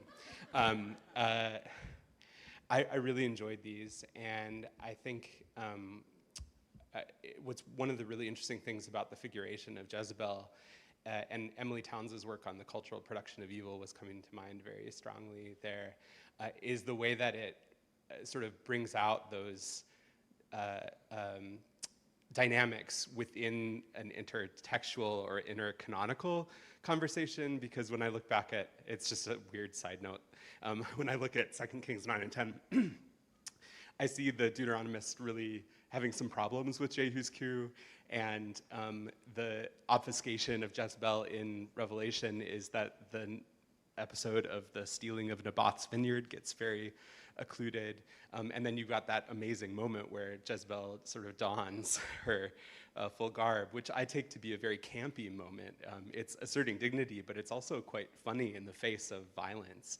And so that kind of leads me to my second question, is one of the things that, or first observation, then question, is I'm wondering about, you've all given very serious papers about episodes that have very funny moments in them. The piece that Sam Anderson wrote about Najin and Fatu, the Northern White Rhinos in the New York Times, he talks about them lying in the field and their caretakers, and one of them farts and their caretakers laugh. And the way that extinction of species is not just a sad thing, but it's also the loss of pleasure, the loss of joy. And then with the Faggot and Friends, which I desperately want to be like a counter-apocalyptic show to Fox and Friends. Like if I could host like a Faggot and Friends news channel, that would be amazing. But there's this ephemeral campiness to it that's really funny. And part of what you're saying is the failure is that it got too saccharine serious at the end. So I'm curious about how you're reading like humor and irony and the ambiguity that that holds in these scenes as driving apocalyptic thought. And while they're thinking, can you remind us of when you read that? I don't actually know. I don't remember. I am a grad. I don't have any temporal consciousness anymore.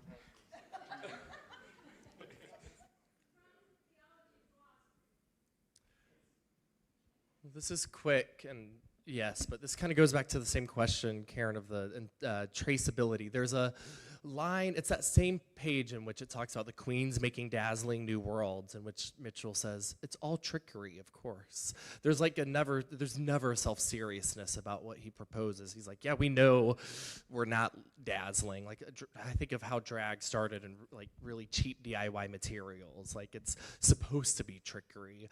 So I think that word trickery is really the short response. Like, using that helps us think about the serious apocalypses that we live in, but find loose, to use Lauren Berlant's language, and maybe lighthearted ways of living in the meantime that kind of evade some of the hard and fast categories that we've been discussing.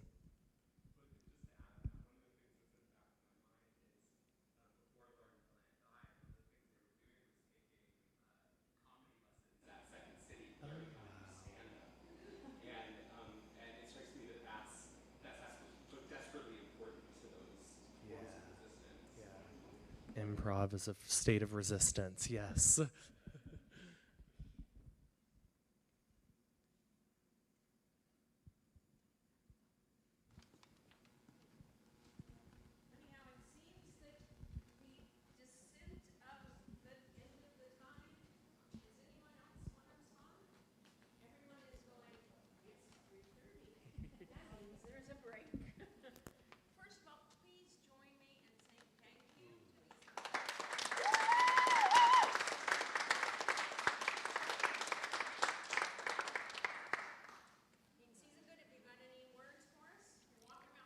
All right, come back at 4 for the second panel. It's going to be great. 3:45.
Hello, hello. We are about to start, so I will invite everyone to come back to the room. And all the presenters, please join the table at the front.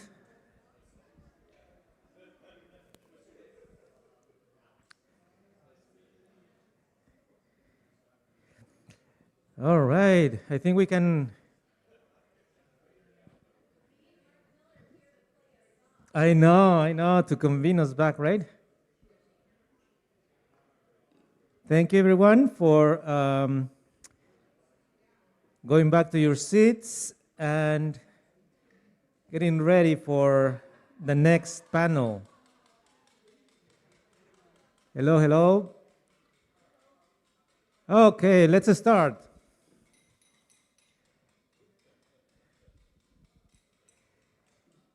Just a reminder, these presentations are being broadcasted, so we have to be mindful of those who are joining us online or who will join us online at some point, right? Because this is going to be recorded and everyone will be able to see and hear again these presentations. So welcome back, everyone. My name is Francisco Peláez Diaz. I am the assistant teaching professor in Latinx Studies and Ministries here at Drew Theological School. Thank you. And this second panel is just as wonderful as the first one, if not more. And I see that there is a topic that is emerging from each one of them, a common topic, of course, around the topic of apocalypse, is the topic of migration. And it is my pleasure to introduce Eun-Sung Han, who is going to present on the paper with the title "The New Jerusalem and the Border Wall: The Colonial Matrix of Power in Revelation 21, verses 9 to chapter 22, verse 5. Welcome. Thank you. Good afternoon, everyone. My name is Han, and I'm from here, Drew. I'm in PhD program, Bible and Cultures. Let me begin. In Revelation 21:9 to 22:5, John envisions the descent of God's holy city, the New Jerusalem, from heaven to the new earth. Scholars have argued that this New Jerusalem is a visual representation of John's anti-imperial ideology. This heavenly city is presented as the ideal place where the sovereignty of God and the Lamb over the Roman Empire is proclaimed. However, through the lens of decolonial thoughts, this vision embodies the very imperial power John criticizes throughout Revelation, that is, the coloniality embedded in its power structure. Without recognizing the coloniality lying deep in the foundation of the New Jerusalem vision, adopting this vision risks reinforcing colonial presence. In light of a decolonial reading, I will argue that the vision of the New Jerusalem, which merely replaces Rome rather than dismantling the colonial structure, reproduces and reinforces the colonial matrix of power. Post-colonial studies have highlighted the symbolic richness of anti-imperial imagery in Revelation. The crisis for John lies in the pervasive influence of empire and imperial cult on the lives of the followers of the Lamb. It is within this context that John presents all people as subject to one of two allegiances, the beast or the Lamb. And only following the Lamb results in one's name being written in the book of life. The New Jerusalem vision aligns with this dualistic framework. The holy city descends from heaven, replacing the earthly Jerusalem destroyed by Babylon, representing God's sovereignty over the new heaven and the new earth, and has largely been read in positive terms, as a source of life, healing, and as the antithesis of Roman imperialism. By contrast, Candida Moss and Leon Feldman highlight its similarities to elite Roman architectural trends.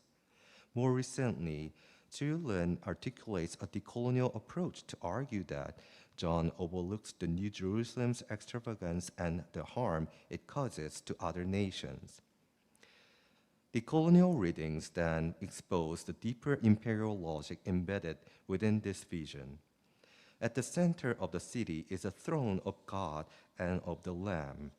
Nothing unclean will enter the city, and one's name must be written in the book of life to gain entry. This vision of the ideal city alongside the image of the Lamb as military conqueror mirrors rather than escapes the political imagery of Rome. John's vision of ultimate restoration, in other words, remains deeply entangled with the imperial world it seeks to counter. This entanglement may help explain the vision's enduring appeal to empires and nations that see themselves as divinely ordained. It is not surprising, then, that America has often been imagined as the New Jerusalem, the divinely sanctioned center of global order. In her 2024 book, Izan Lin articulates how this imagination of America as the New Jerusalem has been proclaimed and reinforced throughout history. For the purpose of this paper, I focus particularly on the walls of the New Jerusalem in comparison with Lin's concept of the walls at the US-Mexico border. I first want to propose that the walls of the New Jerusalem do not simply divide space as lines. They enclose, differentiate, and order it. They are barriers raised on all four sides of the city, designed to distinguish and disconnect the inside from the outside entirely. When we reconsider the border not merely as a line, but as a boundary of this kind enclosing a defined space, certain distinctions become clearer. Specifically, the differentiation between the center, the margin, and the outside. The center is where wealth and power concentrate, while the margin is where they diminish. The center-margin structure inherently involves hierarchy due to the uneven distribution of power and wealth. What sustains this system and thus reinforces the center-margin dynamic is the desire of those at the margins and outside to approach the center where wealth and power are most visibly present. Expanded to a global scale, this framework illuminates the full scope of the New Jerusalem vision. This holy city is presented as the center of the world, which those outside aspire to enter. The walls or the borders thus function not only as lines that regulate crossing, but as boundaries that reject the unwanted, centralize wealth and power, and consequently define the center. Resembling the New Jerusalem, America, imagined as a new iteration of the holy city, has constructed a wall to prevent unwanted outsiders from entering without permission. Through its escalating border and immigration policies, this border wall serves not only as a physical barrier, but as an imagined symbol of American exceptionalism, ostensibly aimed at preserving America's safety and sanctity. The immigration and customs policies implemented by the U.S. in 2025 have substantially transformed the American context in ways Izan Lin's 2024 work could not address. The exclusionary nature of the U.S. border became increasingly apparent to those seeking entry. The U.S.-Mexico border is far from a simple jurisdictional line. Rather, it functions as an active boundary, one that restricts, filters, and enforces hierarchy. What is at stake is the relationship between the U.S. border and the aspiration of outsiders to enter this enclosed space to reach the center where global power and wealth concentrate. The events of early 2025 illustrate this dynamic vividly. The new US administration expanded the scope of border policy through tariffs, targeting not only Mexico but also Canada, America's northern neighbor and close ally, rendering the northern border newly visible as a boundary in its own right.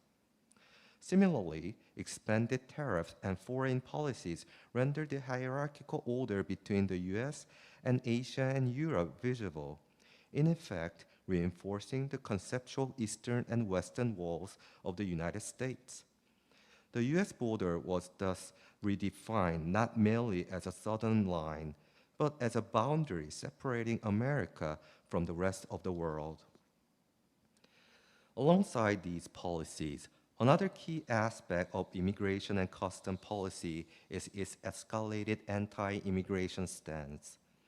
The US government went beyond blocking unauthorized entries, expelling even officially documented individuals deemed unqualified for residence, a dynamic that resonates with John's rigid division between those who belong and those who must be cast out. The walls around the United States were sharpened into a definitive boundary between insiders and outsiders, much as the walls of the New Jerusalem divided the clean from the unclean. Here, I want to move beyond anti-immigration policy itself, beyond the rationale for rejecting immigrants, and pose a more fundamental question. What prompts people to cross the border in the first place? To answer this, I return to the vision of the New Jerusalem. In my view, the characteristics of the New Jerusalem, the ultimate center of the earth, where wealth and power concentrate, and from which the unwanted are excluded, exemplify coloniality. Aníbal Quijano, a Peruvian sociologist foundational to decolonial thought, argues that the colonization of the Americas gave rise to both coloniality and modernity. Quijano proposes that with the Spanish conquest of the Americas, the idea of race as a social relation emerged.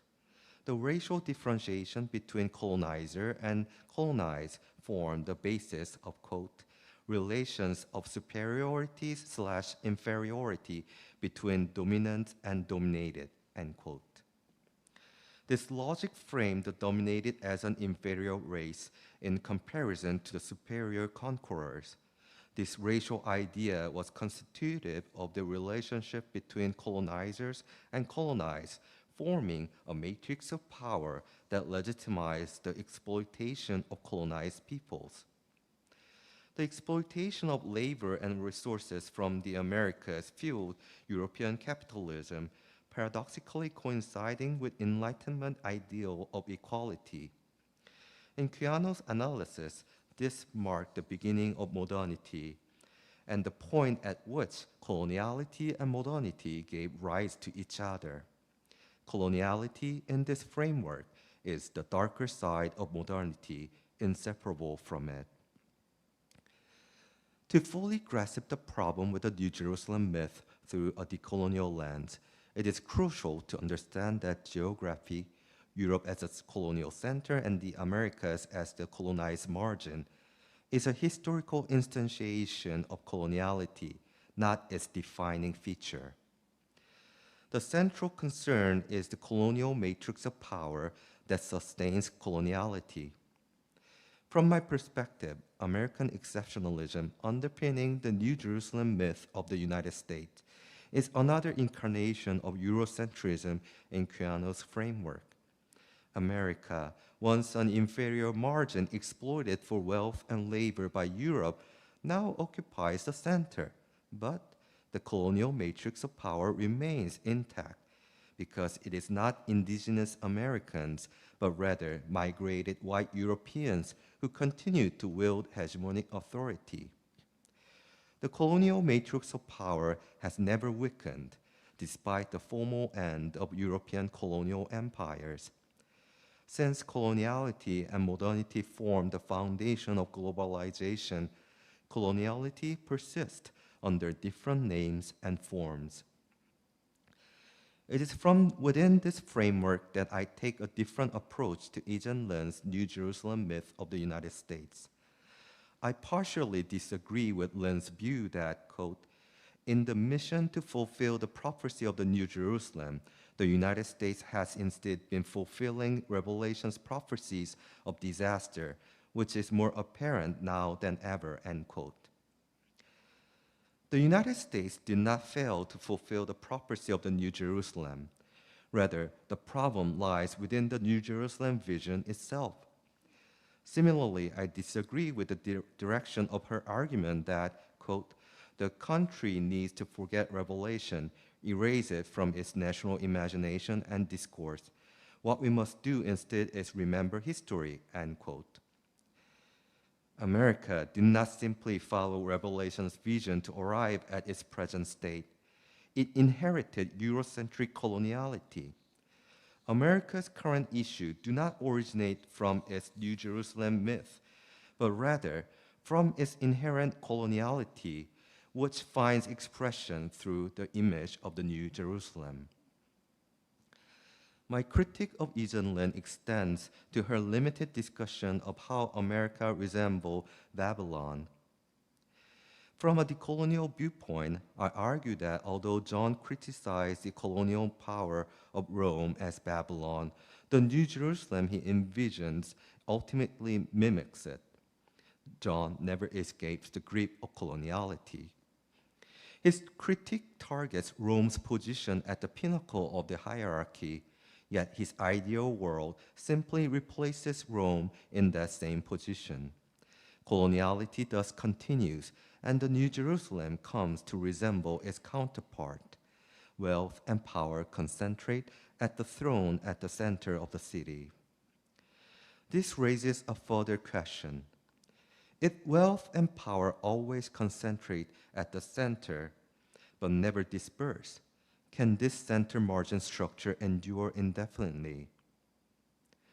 Revelation itself envisions its collapse. Babylon falls, and the kings and merchants of the earth weep and wail over the destruction of the great city. As the New Jerusalem's structure and function strikingly mirror those of fallen Babylon, what future can the New Jerusalem itself expect? I argue that this limitation in the New Jerusalem vision stems from John's own position within the system. Despite his criticism of Roman imperial power, John is not wholly free from colonial desire.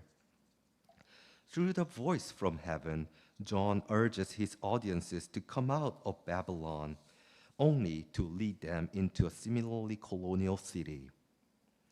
The significance of Babylon lies not only in exposing its coloniality in the New Jerusalem myth, but also in pointing toward a way out of coloniality itself. The heavenly call to exit imperial presence is crucial to destabilizing the colonial matrix of power. The consequences of the United States tariffs and strict immigration policies have been significant. A marked reduction in foreign workers, international students, and travelers in 2025. Its withdrawal from foreign aid and climate action has called the United States' international standing into question. From a decolonial standpoint, these outcomes ironically point toward the dismantling of the coloniality and modernity that sustained the United States and the global North. The center no longer attracts outsiders, so outsiders no longer form the margins. Without margins, boundaries become meaningless, and meaningless boundaries correspond to the collapse of the center. I agree with Eugene Lin that the New Jerusalem myth has been crumbling as, quote, the story no longer so neatly fits the new realities of American immigration and national life. The first signs of the crumbling myth is a U.S. border wall, which is cut through, climbed over, dug under, and most often of all, simply ignored by those passing through official ports of entry, end quote. Yet, I want to claim further that the wall fails not only because it cannot stop outsiders from entering, but also because the wall itself becomes meaningless when outsiders no longer desire to become insiders. Why, then, can the United States not be the, quote, sacred, safe, light-filled pilgrimage site, end quote, that Reagan and others envision as New Jerusalem? The answer lies in the nature of the New Jerusalem itself. From a decolonial perspective, the New Jerusalem embodies a hierarchical colonial structure. The United States became the New Jerusalem only insofar as it faithfully reproduces the colonial matrix of power embedded in that vision. The primary problem with imagining America as New Jerusalem is not that America inadequately represents the holy city of God today. The problem lies in adopting the New Jerusalem vision itself, a vision that reflects John's own entanglement with coloniality. The heavenly voice urges the followers of the Lamb to come out of Babylon. If the New Jerusalem mimics Babylon, the same call extends to the colonial structure embedded in the vision of the New Jerusalem. What is genuinely decolonial in Revelation is not the vision of the New Jerusalem, but the call to come out of the colonial matrix of power, one that Babylon and the New Jerusalem alike embody. Thank you.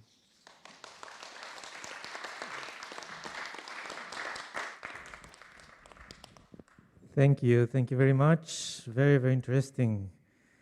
I don't want to monopolize the questions, right? So, but please keep your questions the way we did it before in the first panel, meaning that we won't ask questions right now, but at the end. So please write down the questions and the presenters you want to ask these questions to. Our next presenter is Bethany Davy. She's going to present the paper Apocalyptic Migration, Malleable Rhetoric for a White Christian Nationalist State.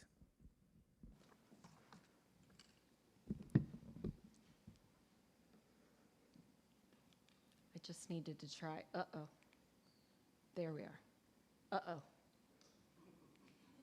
Uh-oh. Improv. I'm Bethany Davy. I am in my final semester as an MDiv student. And before I begin, Han, I just want to acknowledge that our projects have a lot of overlap. And the new academic in me was slightly panicked by this at first. And then I realized that's what we're doing. That is exactly what we're doing. So there are some really beautiful threads of connectivity between our projects today.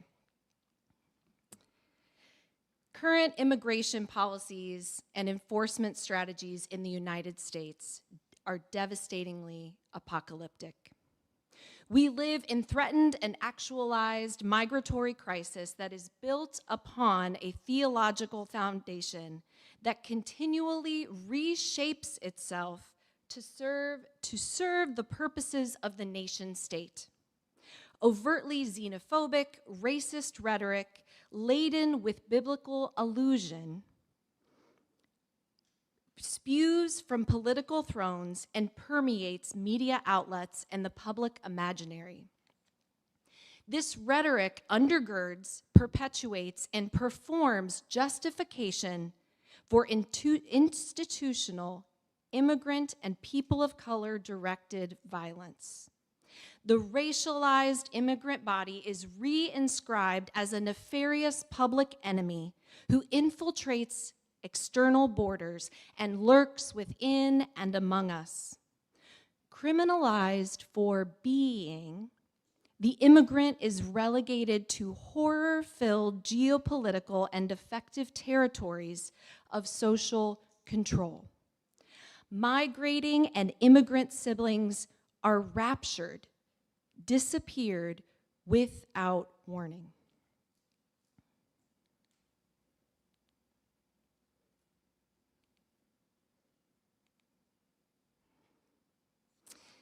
Historian and biblical scholar Ji John Lin asserts that some Christian interpretations, as we heard from Han, of the New Testament's book of Revelation have been weaponized historically and contemporarily to formulate the migratory apocalypse in which we find ourselves in the U.S. today.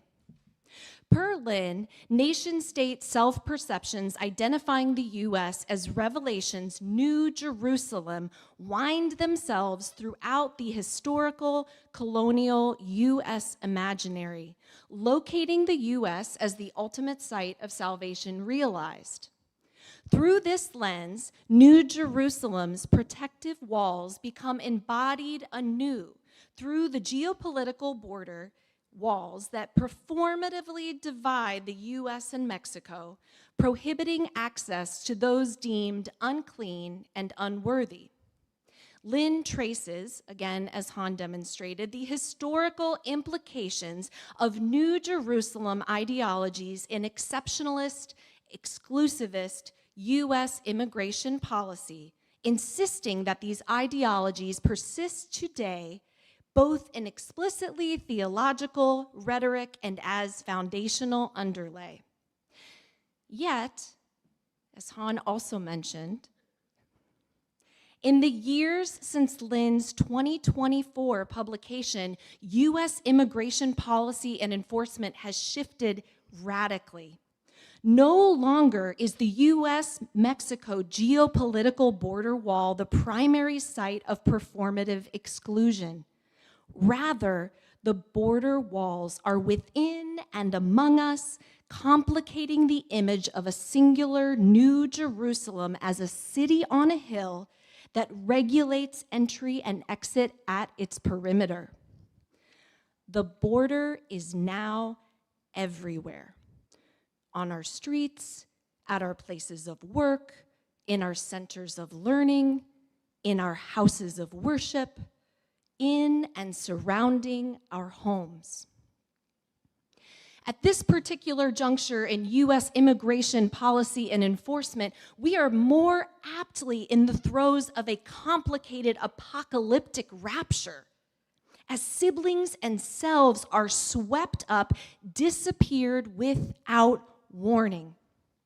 Even as New Jerusalem ideologies remain potent in their relevance, the niche but pervasive theological notion of rapture becomes uniquely applicable.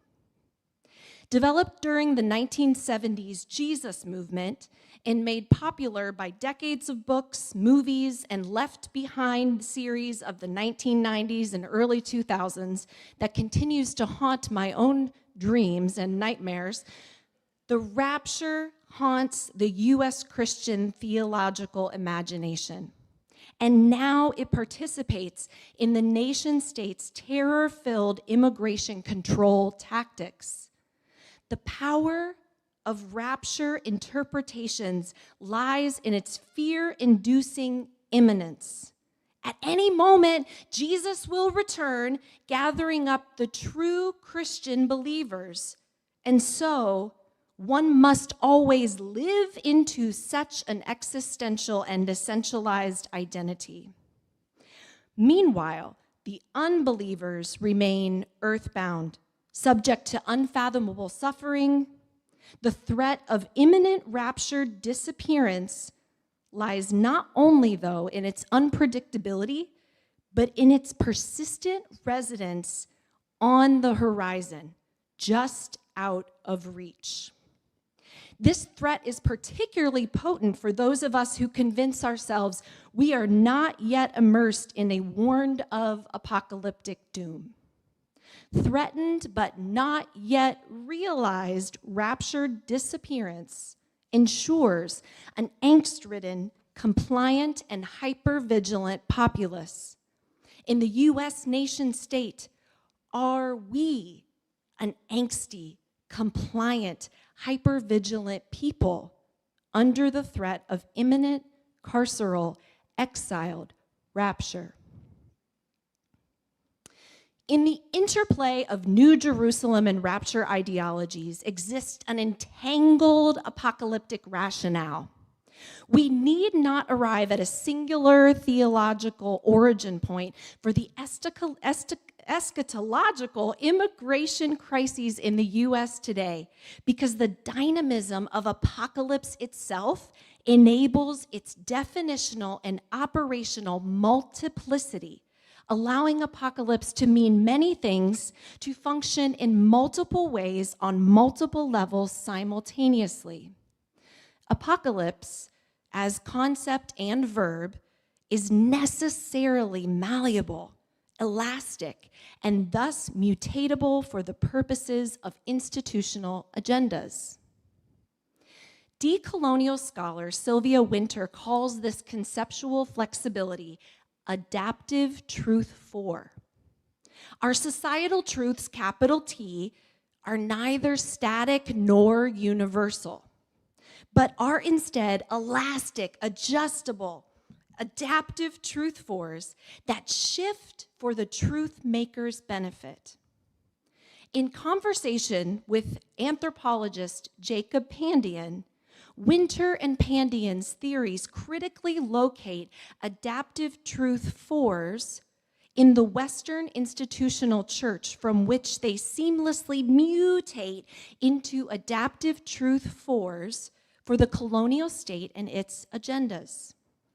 Per Wynter, it is into the transumed and reoccupied place of its earlier matrix Christian identity that the state agenda slides.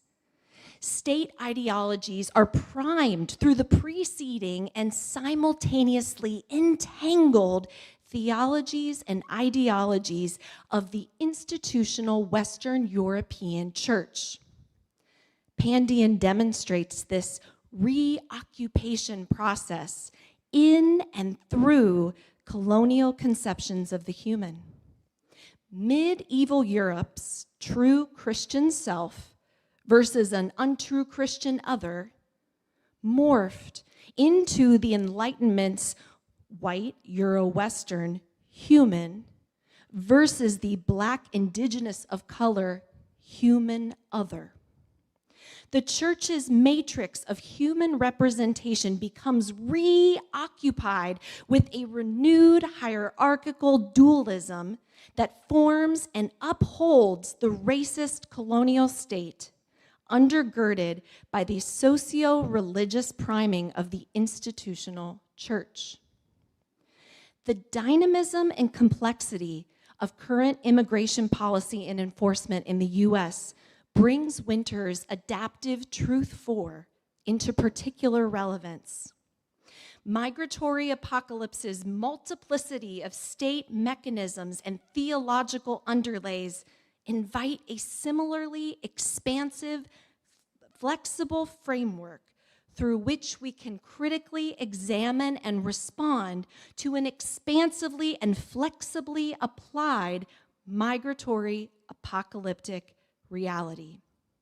Wynter's adaptive truth for reflects ever-evolving U.S. immigration policies, enforcement, and rhetoric. Her adaptive truth for does not imply a conceptual relativity void of meaning, however, but it instead reinstates the contextual human power agendas at work within our societal constructions of truth. Pandian identifies a reinforcing framework in this cyclical priming relationship, an archetypal order, doom, salvation paradigm shared between church and state. Both institutional entities self-prescribe iterations of existential order, warnings of impending apocalyptic doom, and subsequent salvific prescriptions. It's my own apocalypse up here.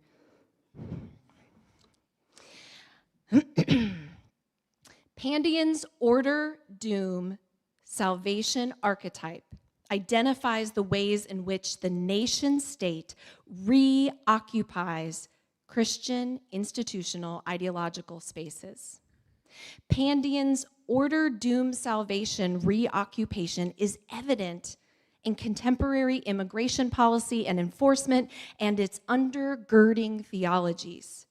Broadly speaking, the church professes an imminent eschatological threat in the form of eternal damnation, embodied through and caused by human sinfulness. Sin is the evil enemy located within the earthy world and potentially lurking within oneself. This impending theological doom easily translates into the state's self-proclaimed migratory doom. The migrant enemy approaches the geopolitical border, inciting an impending invasion, but also resides within and among us. The state's migrant enemy could be anyone. The enemies may come in sheep's clothing, but inwardly they are ravenous wolves, materializing in the places we least expect. The church's threat of eternal damnation is reoccupied by the state's threat of migratory invasion from without and within, rupturing society as it is currently known. The migrating enemy lies not across the geopolitical border only, but within and among us. The criminal immigrant might be a sibling, a neighbor, a child, a friend. And only the state knows, and only the state can save the existential order.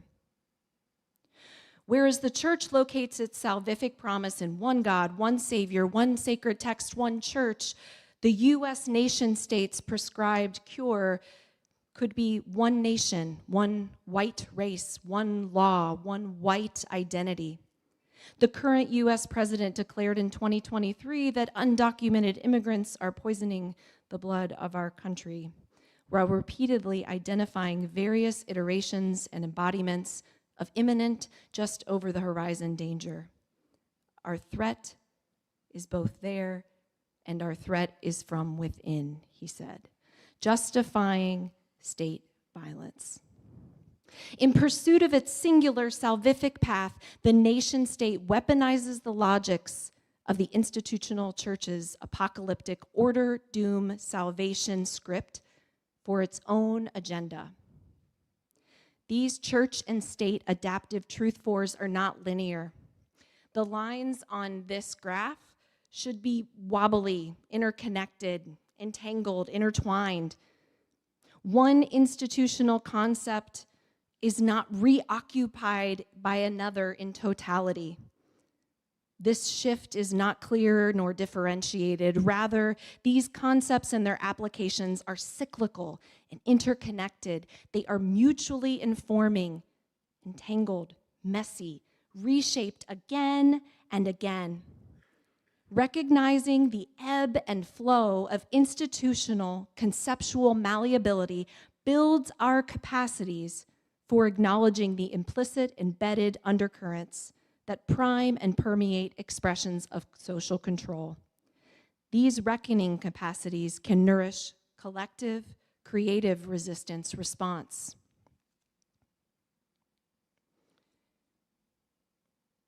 I'm sorry, y'all. Indigenous philosopher and climate environmental justice scholar Kyle Powys White of the Anishinaabe or Potawatomi people challenges Western claims of impending ecological apocalypse.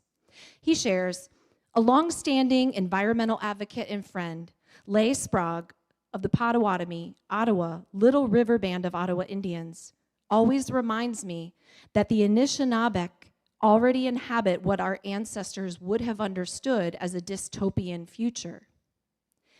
This acknowledgement recognizes the profound resistance, innovative survival techniques, and vibrance of many indigenous siblings and communities in the face of ever-pressing societal and species-destructing settler colonial violence. The acknowledgement says yes, and yes, we live in an already apocalyptic reality, and yet. In the midst of threatened and actualized U.S. migratory apocalypse, collective resistance abounds. Churches and community organizations host Know Your Rights gatherings and canvass local businesses. Grassroots organizations mobilize for immigrant protective legislation and parade through streets in protest and communal solidarity. Artists collaborate in the creation of community artworks that defy the xenophobic rhetoric of the nation state. Activists gather outside detention centers, responding to the bodied emotional needs of those who await their loved ones' visiting hours. We experienced and witnessed these realities and more during our immigration advocacy and solidarity immersion in January of 2026 in New Jersey, curated and led by scholar of Latinx Studies and Ministries, Francisco Peleas Diaz. We are reminded of a collective capacity to survive and to thrive as we accompany one another, feed one another, uphold one another, despair together, celebrate together. Institutional apocalypse does not have the final word. The threatened migratory apocalypse of the United States is not impending. It is actualized. It already is. We are in it. The conceptual elasticity of apocalypse serves us well as this migratory apocalypse reveals itself through both a self-proclaimed New Jerusalem, U.S., and as a rapture, sweeping up and disappearing human siblings and selves. These are raptures enacted not by a Jesus figure sparing anguish, but by a nation state bent on eradicating the very existence of our immigrant siblings and selves, and anyone else deemed an enemy of the state.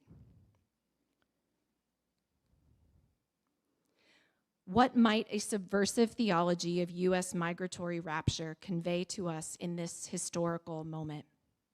If our adaptive truth fors can be formulated for the state, might they also be formulated to refuse and respond to it? What can a contextualized theology of migratory rupture identify in those swept up and disappeared? If rapture theologies claim it is the believers, the holy, the sacred among us who are raptured first into Jesus' presence, how might a subversive, constructive, migratory rapture reoccupy our theological imaginations by insisting upon the sanctity of the disappeared immigrant sibling and self, whose presence and evasion of suffering an apocalyptic Jesus prioritizes and seeks? Might a theology of migratory rapture simultaneously confront the self-proclaimed authority of the nation state, who perceives itself as divine and salvific rapturing power? What might such a theology offer to us as the eschatological impetus resurrects itself in the embodiment of the U.S. nation-state agenda? Furthermore, what might a theology of migratory rapture clarify for those of us who, for now, remain? What is our ethical obligation to one another in our remaining?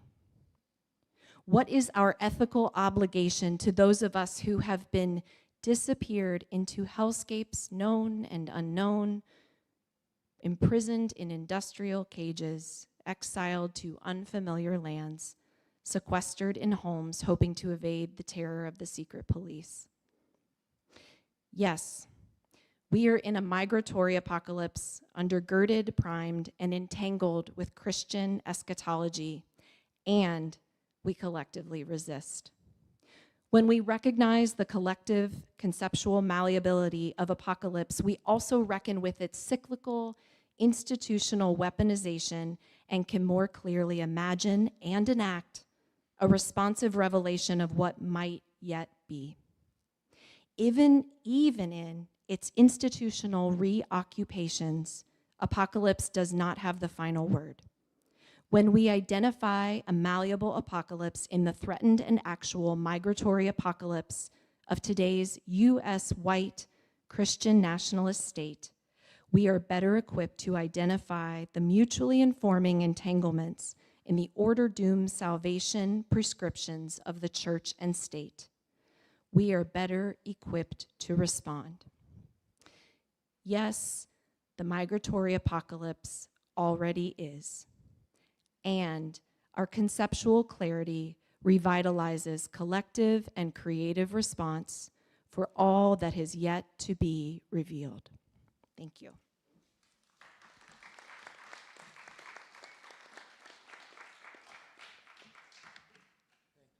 Very much, Bethany. And now I invite Bryant Burkhardt, who's going to present on apocalyptic obsessions, prophetic theology after unveiling.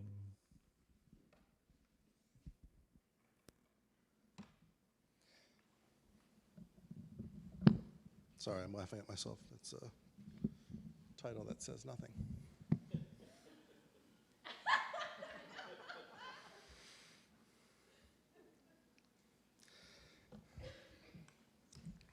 All right.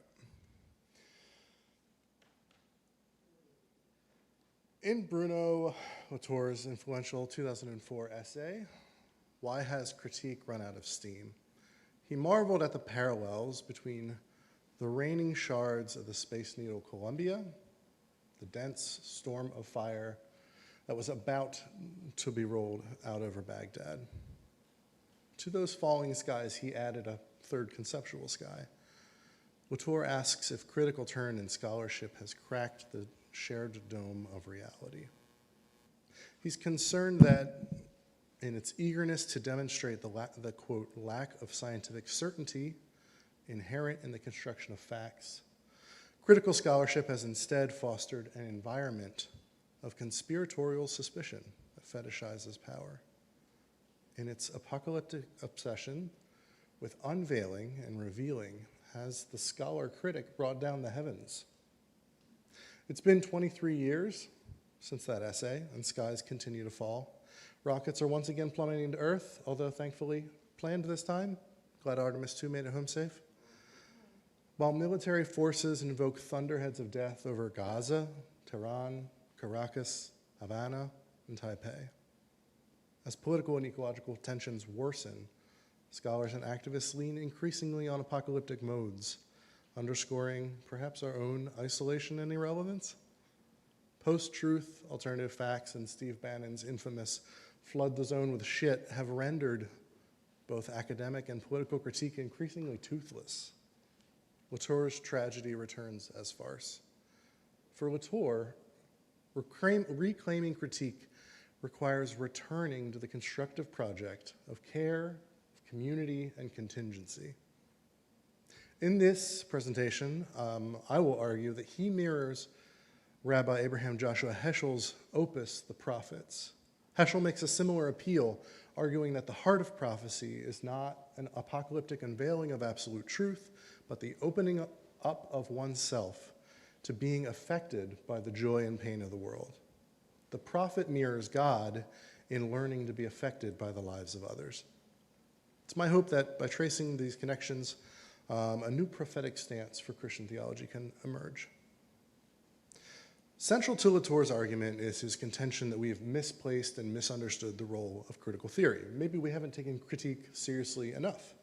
Instead, we've uncritically accepted the, quote, unfortunate solution of Enlightenment philosophy. And he noticeably pins it on Heidegger and Kant. He argues that historically in the Western philosophical tradition, in seeking to observe and understand the world, philosophers first attempt to establish those objects, ideas, methods, or laws that remain once contingency is removed, your a prioris. The method of inquiry is occasionally examined, maybe only by me, as a slow and painful flaying of assumptions, of subjectivity, and of that messy human prejudice to unveil the immutable truth that lies beneath. Once matters of fact are established, the critic has gained access to real truth and then is free to proceed on a campaign of subjective and experiential terror, slashing through the dross and the lies that obscure and distort reality for all those naive believers. The problem is once that human mess is peeled away, there's not much left. Not because there's no reality, but because humans are intimately involved in and connected to the production of reality. This is a familiar problem, particularly for this room. In his 1919 lectures The concept of nature, Alfred North Whitehead protested against this overconfidence in scientific rationality, how it produces a bifurcation in nature, where we have on one side warmth and redness, on the other side we have molecules, electrons, ether, experience, contingency, human subjectivity on one side, matter, fixity, objectivity on the other. Through his work in the 90s, Latour continued troubling this bifurcation in the field of science and technology studies. His work examines how contextual social norms shape the process of creating scientific knowledge. Science is socially constructed. This is not new ground for Drew Theological School. But I think Latour goes with Whitehead where many social constructionists and deconstructionists do not, in affirming the realness and contingency and agency across reality.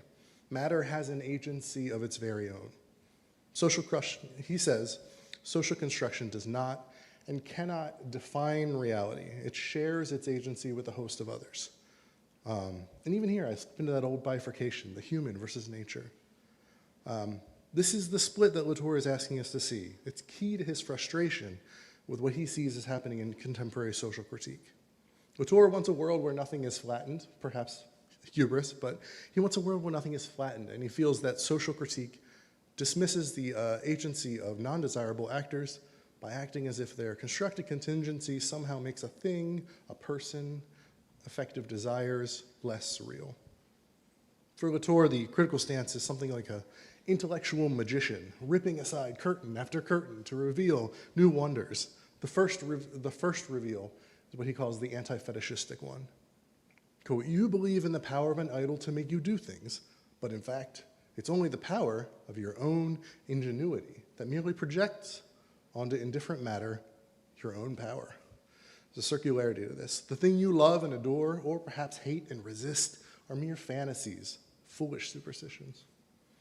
But then the second curtain falls in revealing the facts position. You believe in the power of your own will to make you do things out of indifferent matter. Now you do, because you've been revealed. You're projecting onto matter. But in fact, you are unwillingly activated to do things by the necessary power of genes, interests, drives, etc. It turns out your desires, your inspirations were shaped by the world around you. Where is the naive believer to stand? What will they hold on to?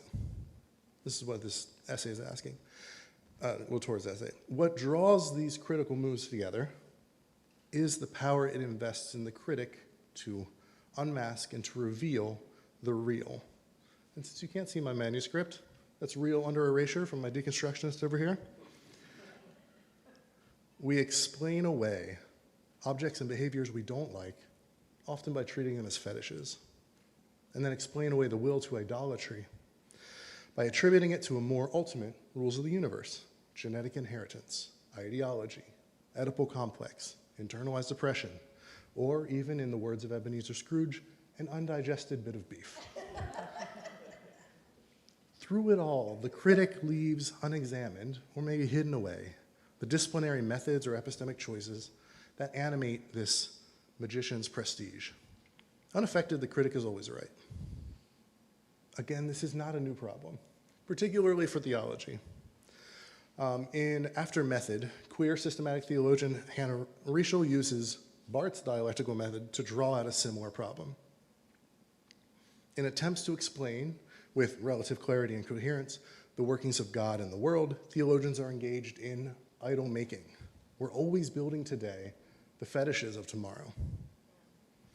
Whether explicating systematic dogma or enunciating the God of liberation, and I quote her, these proposals embody an epistemological optimism that a critical praxis in engagement with the world will allow us to come to a relatively right political and theological insights and advance the relative materialization of the better world promised by faith. When we name who God is, we are always haunted by that which we have not named. When we point to God's working in the world, we are always claiming a truth we do not have access to. In positive theological enunciation, we are always waiting to be surprised and to be unveiled. We wait anxiously for the apocalypsis, and we hope that it's God and not the critic that's lifting the veil. Yet, even at its best, there's a cruelty and there's a hubris to this optimism. For both Bart and our own Dr. Keller, negative theological approach provides a necessary corrective. Apophaticism acts as the haunting extra, the trace, the impossible other that knocks at the door and demands recognition. Yet, as Rieschel makes clear, there's a temptation in the explicitly theological sense, in negation that consists in ensuring one's own purity. Despite its very demanding nature, the stance of negation is ultimately a way of keeping one's hand clean. And it contains a heroism quite in juxtaposition to the self's undoing it demands. The negation is a whirling dance from deconstruction to deconstruction, requiring constant personal vigilance and ceaseless movement to reveal, expose, and destroy the idols of the world. Yet, when critique, negation, and apocalypsis become the end in itself, the critic becomes untouchable. For Latour and Rieschel both, this untouchable detachment is what makes the critical method so seductive and so rife for abuse. One can read the world without being read, know without being known, move the world without being moved. Do you see now why it feels so good to be the critical mind, Latour says? A question that has kept me awake many nights. Perhaps an answer can be found in a different text, one that spans apocalyptic moments. Jewish theologian, civil rights activist, and Rabbi Abraham Joshua Heschel, his book, The Prophets, began as his PhD dissertation at the University of Berlin. He received his doctorate in 1933, the same year Adolf Hitler was named chancellor. Nearly 30 years later, in 1962, Heschel would expand and translate this text into English from his home in New York. A year after that, in 1963, he would follow King at the 1963 Conference on Religion and Race. He opened by saying, "At the first Conference on Religion and Race, the main participants were Pharaoh and Moses. The outcome of that summit meeting has not come to an end. Pharaoh is not ready to capitulate." Such a good writer. The Prophets is a text born of apocalyptic times, as were the classical prophets that fill its pages. Beginning in the 8th and 7th centuries BCE, the classical prophets, what he calls the classical or literary prophets, decry injustice and warn of looming catastrophe. Heschel writes, "The prophets speak and act as if the sky were about to collapse because Israel has become unfaithful to God. Prophecy is the voice that God has lent the silent agony, a voice to the plundered poor, to the profaned riches of the world. It is the crossing point of God and man. God is raging in the prophet's words. God is raging." For Heschel, it's this sense of divine pathos that animates both God and the prophet. As a proponent of the Nachmanidean school of Jewish thought, as opposed to, he's a medieval Jewish philosopher, as opposed to often Maimonides, which is more of traditional Platonic, the Nachmanidean school emphasizes the interdependence between God and humanity, with the prophet as God's herald. Heschel's worth quoting at length here. God does not reveal himself in an abstract absoluteness, but in a personal and intimate relation to the world. He does not simply command and expect obedience. He is also moved and affected by what happens in the world, and he reacts accordingly. Forgive the male language. Events and human actions arouse in him a joy or a sorrow, a pleasure or wrath. He is not conceived as judging the world in detachment. He reacts to it in an intimate and subjective manner, and thus determines the value of events. This notion that God can be intimately affected, that he possesses not merely intelligence and will, but also pathos, basically defines the prophetic conscience of God. Consciousness. End quote. The prophet exists as both mirror and mediator between God and the world. The prophet hears God and feels God's heart. The prophet is thus carrying out not only the voice of unremitting truth and justice, but it is woven through with relationality and love. But there's like a strange and unstable sort of triadic semiosis at work here that demands our careful attention. The prophet, in her monomaniacal obsession, reflects the pathos of God. Her heart beats as God's beats. And God, in God's relationality and care, reflects the poor, the oppressed, the orphan, the stranger. So while the prophet is mediating between God and the world, the God is mediating between the poor and the oppressed and the prophet. There's kind of a triangle happening here. So while there is, and something I'm trying to pull out here is, while there is a connection between the prophet and the victims of injustice, there is also a strange sort of gap. There is also a gap that has to be mediated by God. The prophet relies on God to interpret the world, and the world relies on the prophet to interpret God. Now, there's a few of you, probably Bethany, here who are saying, wait a minute, a triangle with two people and God, is this the evangelical marriage triangle? Yes. No, it's not. You got me. But there's actually that image of two people, man, wife, very straight, meeting to get God at the top. The closer they get to God, the closer they get to each other. It relies on something very, very important. It relies on God not moving. It relies on God not pivoting. God has that Archimedean point. Yet a God of love and pathos can have no such fixity. God is intimately and constitutively affected. In love, God is always moving, always changing, always relating, always emoting. God tabernacles with us in our desert wanderings. God takes on flesh because God is not removed, but in Heschel's words, God is in search of humanity. All right, let me draw these concepts to a close. Triadic prophetic semiotics is what I'm calling it, and making things up as I go, has three key characteristics that emerge as highly valuable for theological inquiry and prophetic care. Care, community, contingency. These are also bog standard for the constructive theology movement that Dr. Keller helped lead, so I wanted to shout that out, or participated in. For Heschel, when the prophet inhabits the pathos of God, she follows God in caring for and responding to the ongoing, existing, and unmet needs of the poor and oppressed. The prophet is defined by that burning zeal that things should not be this way.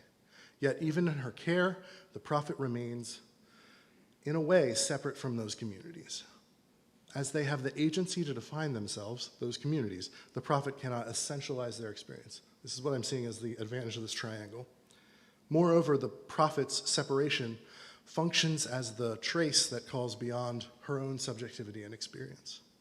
In her deep affection, the prophet is called back to God and back to those for whom God's heart beats. Finally, while communities have agency to define themselves, God's attunement to the conditions denoting oppression and marginalization is also contingent. It also changes depending on context, depending on the world, depending on materiality. Meaning, identity, prophetic critique are always being reworked and negotiated. For Latour, critique loses its way. Remember him? Critique loses its way when it fails to remember its orienting purpose, the accumulation of reality to the matters of facts, rather than the stripping away, the flaying of reality. In cleaving the world of contingency, Enlightenment thinkers are peeling away the fleshly embodiment. Instead, Latour asks whether we can develop a new critical practice that will protect and care rather than debunk.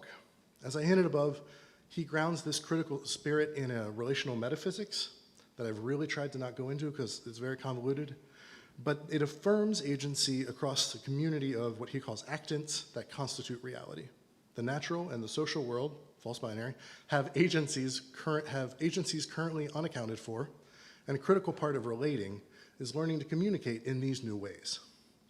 This will require not only individual scholars, but practices, communities to map out these relations. And interesting for me as a former woodworker, this may also require a turn away from critique and towards construction, literally and figuratively, listening to artists, craftspersons, laborers, as they show us how to become sensitive to the exigencies and contingencies of the objects of their affection. The people who built this room, the people who maintain this space, the people who host us here, they know it in a way that is enacted over and over again. This oak that built these beams acts in a particular way when you are working it.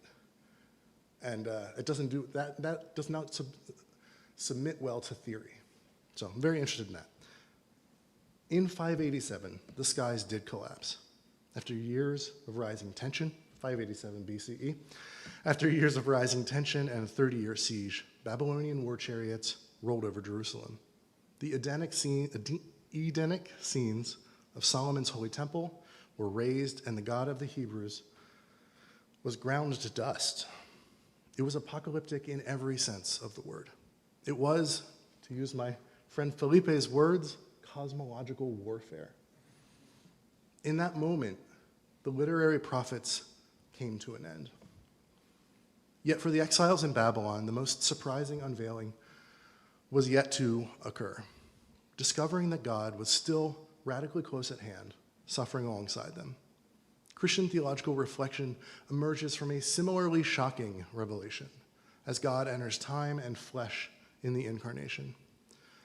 In the ultimate critical and creative act, God reaches out to us by unveiling the fullness of God's contingency. God empties God's self, becoming nothing, taking on the form of a servant, and becoming obedient to and contributing to care, community, and contingency. This is what prophecy means, and this is what critique must become. Thank you.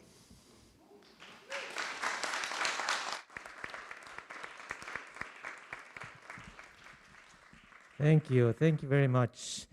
Our next presenter is Lerato Pizzo, and she's going to present a topic, the paper, The Blackness of the Future, African Temporality, Process of World Making Beyond Apocalypse. I'm not that tall. Lerato, don't break things. There. Okay. We got it, and we got the timer yet. Before I start my timer, let me introduce myself. My name is Lerato Pizzo. I am a second-year PhD student, meaning coursework is almost done. And before I start with Dr. Pelez, yes, I'm going to start my timer as well, right? But before I start my timer, I'm African after all. Sometimes I don't follow the rules. Sometimes, no, it's only sometimes. Always I follow the rules. I want to take this moment and honor Dr. Keller. When I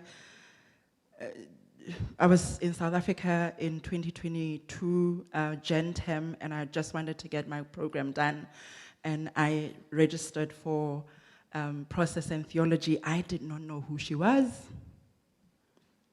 Honestly, I didn't know who she was. And I have come to work with her, and it is an honor and a privilege for me to stand here. And in honor of you, South African girl, not knowing who you are back in the day. So I start. Let's start. There's an assumption so embedded in Western apocalyptic imagination that it barely requires stating that apocalypse is something that comes. Or we go down, not up. That's why. It is a future terminal event, catastrophic, singular, final. Whether in the premillennialist countdown to Armageddon or the climate scientists' projection of uninhabitable temperatures, the apocalyptic imaginary orientates itself towards a horizon. Something terrible is approaching. And then the question is, can we survive it, halt it, or be raptured clear of it? This paper proposes that such framing, at best, is a luxury. At worst, it is an epistemic violence because for Black, Indigenous, and colonized communities across the globe, apocalypse is not a horizon. It is the ground they already are standing on. So for them, the question is not when the world is going to end, but how do we continue making life inside endings that have already arrived? So this paper argues that the blackness of the future names both the lived reality of compounded endings under racial capitalism and a mode of futurity in which the future must be created rather than awaited. Apocalypse is not an event. Catherine Keller's feminist counter-apocalyptic theology turns on a critical distinction. Apocalypse in Greek means disclosure. We've heard it all afternoon. An unveiling, a revelation of what is hidden, not a destruction. Not a destruction. Yes. The book of Revelation in Keller's reading is not primarily a script for the ending of history, but a dream reading of social conditions of its own moment, the violence of empire, the grounding of earth, the suffering of the subjugated, rendered in mythic spiraling form. What is disclosed once one reads with this once one reads this with this hermeneutic is that catastrophe is not coming, it is here.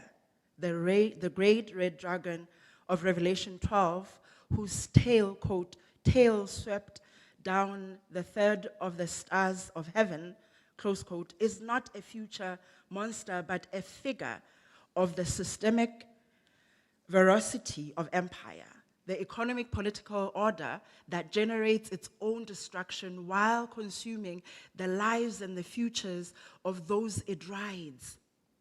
Keller names the shift with clinical precision. She calls it birth trauma, becomes earth trauma.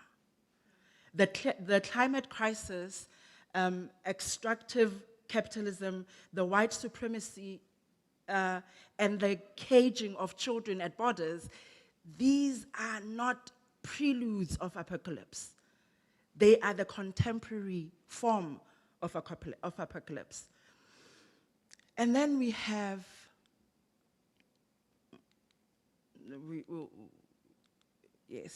Achille Bembe and Felwa Sa confirmed this diagnosis from a different vantage. In the preface of The Politics of Time, they observe that the world is, quote, dominated by the specter of its own end, close quote, and trapped between two failed responses: apocalyptic thinking that contemplates coming collapse and plans for the end, and the technological messianism that imagines human redemption through technological escalation. Both are forms of closure and vertigo. Neither reckons with the reality that for much of the global south, the global majority, the specter of the end is not specter at all. It is a daily structure of experience. Mbembe and Sa therefore ask a different question. Is it possible to politicize time beyond the alternatives and apocalypse and technology, that word? This refuses to accept the binary of this refusal to accept the binary is structurally identical to Keller's counter-apocalyptic move. Both refuse the terminus as the organizing principle of political and theological thought. And then we get to this man. Apocalypse is already here, structural and going and unevenly distributed. Then the question then shifts from when does it end to how life continues and is made. But by answering this question requires taking serious seriously acclaim African philosophy of time has been making for decades. And this is the claim: the future does not pre-exist its making. John Beatty, in his phenomenology, hey, white people's words, of African temporality, makes a deceptively simple observation.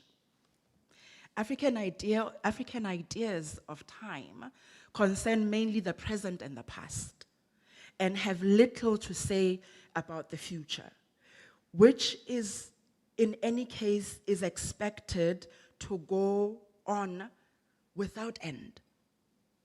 Don't lose me. This is often misread as a deficiency. The deficiency is that African culture is not orientated towards future orientations. The philosophical implications of this, though, is precisely the reverse. Futurity, in this framework that Beatty presents, is not pre-existing destination. The future is not a country that we travel to. It must be brought into being through present action, communal relation, and animation of what Beatty calls, quote, the living dead and the community of ancestors and descendants present in, not absent from, the fabric of time. The African universe is unending, and the world will never end, close quote. But the endlessness is sustained, but this endlessness is sustained by relational, ongoing human and spiritual activity, not by predetermined script. Felonisa sharpens his argument in a contemporary political philosophy. In the same book, The Politics of Time, he's got a chapter called Reopening Futures. He identifies the twin failures of Western modernity's relationship to time. Teleology, the belief of a predetermined end towards which history moves, and presentism, the hypertrophy of the present that decrees the end of history and thereby perpetuates current inequalities and rendering any alternative future unthinkable. Against both, Sarr proposes reopening futures. It is not an utopian promise, MJD, but a conditional affirmation of, quote, a future yet to be written, a future with neither promise nor guarantee, an emergent future rich in possibilities and charged with life, close quote. Crucially, he insists, this is still Sarr, a hydroponic future is unimaginable. The future depends on the secretions and elevations of one's soil and sun. The future must be rooted. It cannot be invented from nowhere. Keller's process relational temporality arrives strikingly at similar conclusions to Sarr and Mbembe, but from a different philosophical tradition. In Apocalypse Now and Then, chapter 3, Keller argues against any temporality reduced to a fixed beginning and an end. The counter-apocalyptic move dissolves the fixed boundaries between now and then.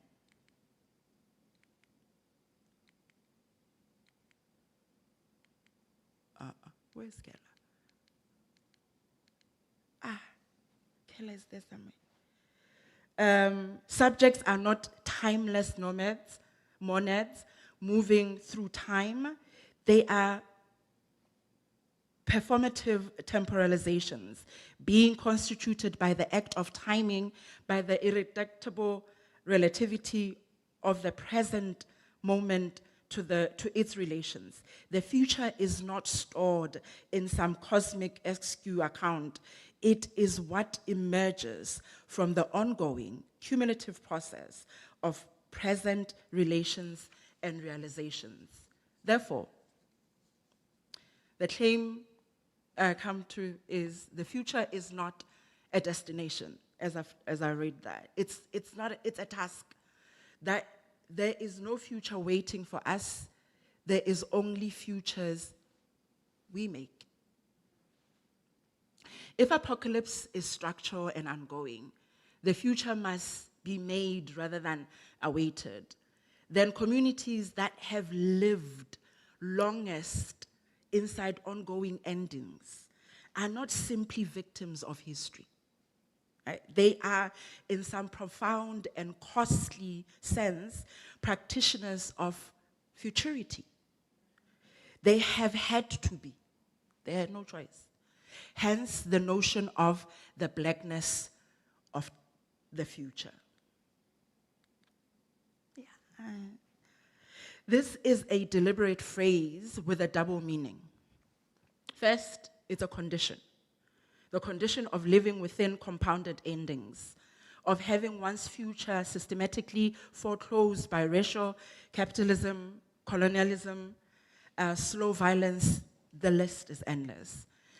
And it also names, secondly, a posture, a mode of world making that proceeds under conditions of uncertainty, without the luxury of guaranteed tomorrows, without the comfort of linear progress. The future from this posture is not white, it is not bright, it is not assured, it is not transparent or predetermined. It is dark, it is open, it is unfinished, felt toward rather than seen. Keller provides a mythic figure for this in Apocalypse, facing Apocalypse. The woman clothed with the sun in Revelation 12, unnamed, cosmologically arrayed in agonizing labor, pursued by the dragon, and is in Keller's dream reading, an iconic of the posture. The woman is not passive. She births possibilities into the world that immediately threatens to devour it. She flees into the wilderness, nourished for a time by earth itself. And the earth, in a stunning reversal of things, opens her mouth and swallows the dragon's flood. This is not a triumphalist apocalyptic left behind, or the passive rapture waiting for fundamentalism. It is a figure of survival as resistance, a world making under conditions of maximum threat. Pause. This woman in 2000 gave birth on a tree in one of the start of the Mozambican floods. And it is sad to report that the girl that was birthed on that day died this year in January. But I thought she presented the woman clothed, giving birth, while the earth is trying to swallow her image perfectly. Keller names the shift as a qualitative shift towards the unbearable. The climate drought forcing a disabled farmer to drag hose for 14 hours a day, the dragon mouth of systematic veracity revealing itself, yet the resistance is quiet, resentless, material, what she calls tree monk discipline. This is the practice of futurity under apocalyptic conditions. Mbembe and Sa describe Africa not as a wasteland, but as one of the greatest laboratories, I'm quoting, laboratories from which unprecedented forms of today's social, economic, political, and cultural and artistic life is emerging. These emergences happen in times of migration, not the smooth linear time of Western progress, but, quote, times moving in multiple speeds of times composed of different momentums, continuities, ruptures, regressions, dispersions, and bifurcations, close quote. This is the temporality of the colonized and the displaced. And it is paradoxically a richer temporality, more open, more creative, more honest about the radical contingency of all for creature futures.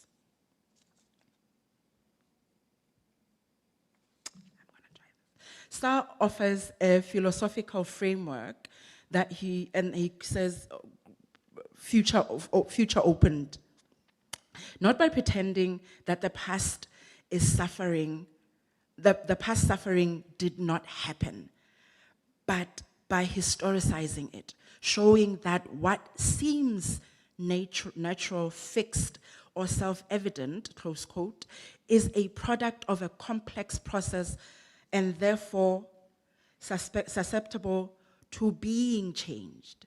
This is precisely Keller's claim about messianic possibilities of Revelation 12. The infant snatched from God's throne, quote, crystallized a dream like the facets of jam, precious but still lacking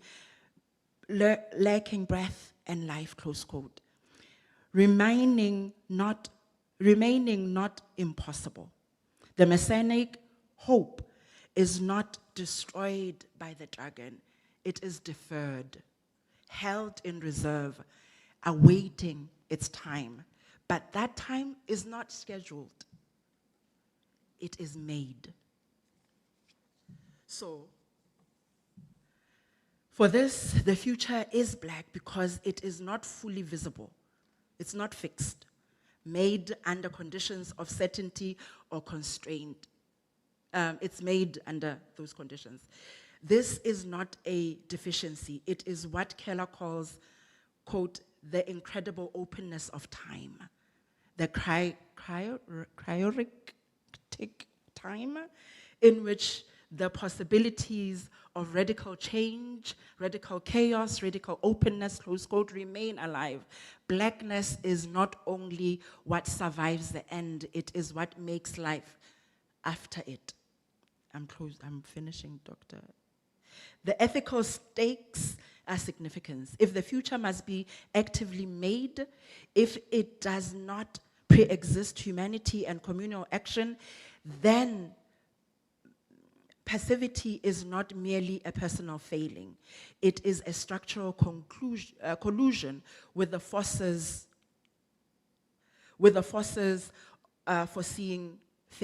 foreclosing futures.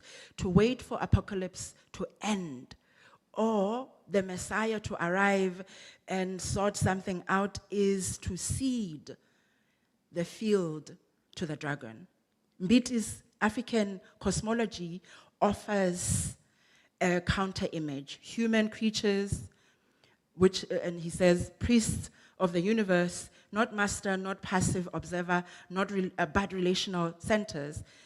The one who awakens the universe, speaks to it, listens to it, tries to create a harmony with the universe, close quote. The future is made in community with the living creatures, with the living dead, with the earth itself. Says Ubuntu, a form of society, is itself a futurity, a practice. The ongoing weaving of the social tie against the continuous unveiling. Keller's counter-apocalyptic feminism converges here, as I close. The universe public friend riding through New York on a saddle of blue velvet, making room for everyone. The tree monk tending baby trees against the dragon of climate change. These are not utopian fantasies. They are disciplined practices of futurity. The future is not what is coming. It is what is being made now. Often in the very places the world has already declared finished. Between now and then, Black, the global majority, has already practiced the art of making worlds. And I close with the words of Thomas Sankara, and he says, we must dare to invite the future.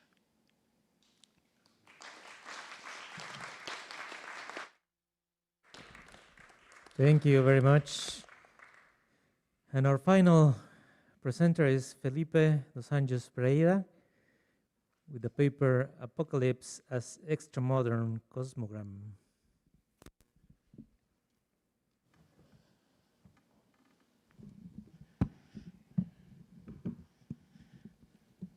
Okay.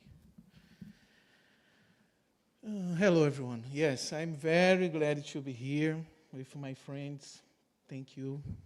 It's a very special moment. I agree absolutely with Lerato. Something really material and spiritual at the same time happened in a way to bring us to that special relationship. Yes, thank you. Pray for me. In me a while, I will try to share. Okay? Okay. Okay, let's go. Yes, that's it.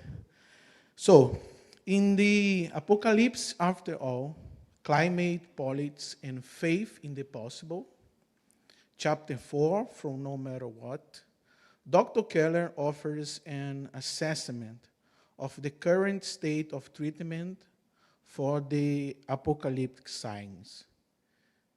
The apocalypse has been and will continue to be, she says, hyper-invoked in its metaphorical dimension, whether in religious space or in the public sphere, if such a thing still exists.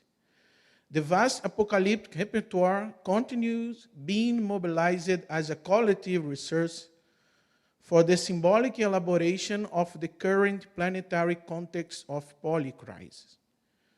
Judging by the recent history of how this symbol has been interpreted, we can expect to see it continue to be used more to perpetuate cycles of denialism, like it's all okay, or nihilism, it's too late, than to foster ecologically responsible, existentially creativity, or politically pluralistic perspectives.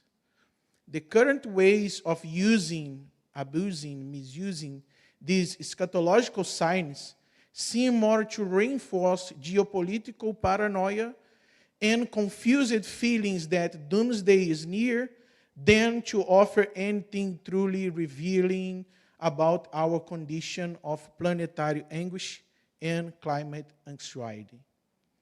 Notwithstanding the compulsive, obsessive use of this metaphor, Keller observes that something seems repressed within it. And if we would wish to develop an approach to the biblical text that overcome denialism and nihilism, Keller proposed, we cannot simply repressing the signifier of the apocalypse. The invocation of the psychoanalytic notion of repression here is symptomatic of at least two aspects. On the one hand, it points to an innovative approach to the sign, which view it as a living process that is not limited to the classical linguistic paradigm of the representational interplay between signifier and signified. And, on the other hand, the problematical one, it highlights a serious problem in the treatment this metaphor has received in recent years. The metaphor itself is in agony because it is the object of a process of repression. The question is, what is being repressed in the apocalyptic signs? In Freudian metapsychology, repression, Verdrängung, is a defense mechanism, notably an immunological one, of the psychoapparatus that seeks to prevent the emergence of psychic representation of the drive, you see, psychic representation of the drive into consciousness. It is an intensive, energetic process of expelling certain contents beyond the thresholds of consciousness as a form of censorship or cutting out of that comes to be considered threatening from the perspective of the ego and the pleasure principle. For repression to function, Freud presupposes a foundational and fundamental division between the realms of the conscious and the unconscious. Repression would operate from this cleavage, keeping these dangerous and potentially unpleasant elements to the self out, excluded and alienated from the consciousness. It's important to remember, still following Freudian theory, that repression does not occur all at once. It requires repeated expenditure of energy by the psychoapparatus against the object that may return at any moment, destabilizing already established narcissistic identification or structure. The repressed does not simply disappear from the realm of experience. It remains in conscience and eventually seeks ways of emergence or actualization, exerting pressure on memories, affections, emotions, and behaviors, manifesting its plasticity, resilience, resistance, and perseverance. For Freud, among the many possible experiential space for an eventual resurgence, the dream world is considered the most privileged space-time for the return of the repressed. It is there, thanks to a relaxation of conscious censorship, resulting from the state of sleep, that the relative balance between force of repression and liberation is subverted, and the unconscious material can overflow and set in motion that cinematic machine that our body composes while dreaming. However, as those guys, Deleuze and Guattari, have already demonstrated in both parts of their project, Capitalism and Schizophrenia, repression is not primarily directed against the regime of representation of the drive, but against the drive itself, against the very erotic force of life's reproduction. For them, it is not that the Oedipal triangulation that suffer repression by psychopolitical mechanism, but Oedipus itself as a system of familial and reactionary representation, which, it's important, delegated by a social repressive instance, acts to repress the intensive flows of the unconscious, subdue libidinal energy, and govern the vitality of desire, which is what Deleuze and Guattari call the very plane of immanence in Anti-Oedipus. There is yet another significant expansion of Freud repression theory proposed by Deleuze and Guattari. According to the Capitalism and Schizophrenia, it's not only the regime of human bodies that can be targeted by repressive procedures, but also the regime of non-human body more than human body, technical object, and linguistic elements, since it's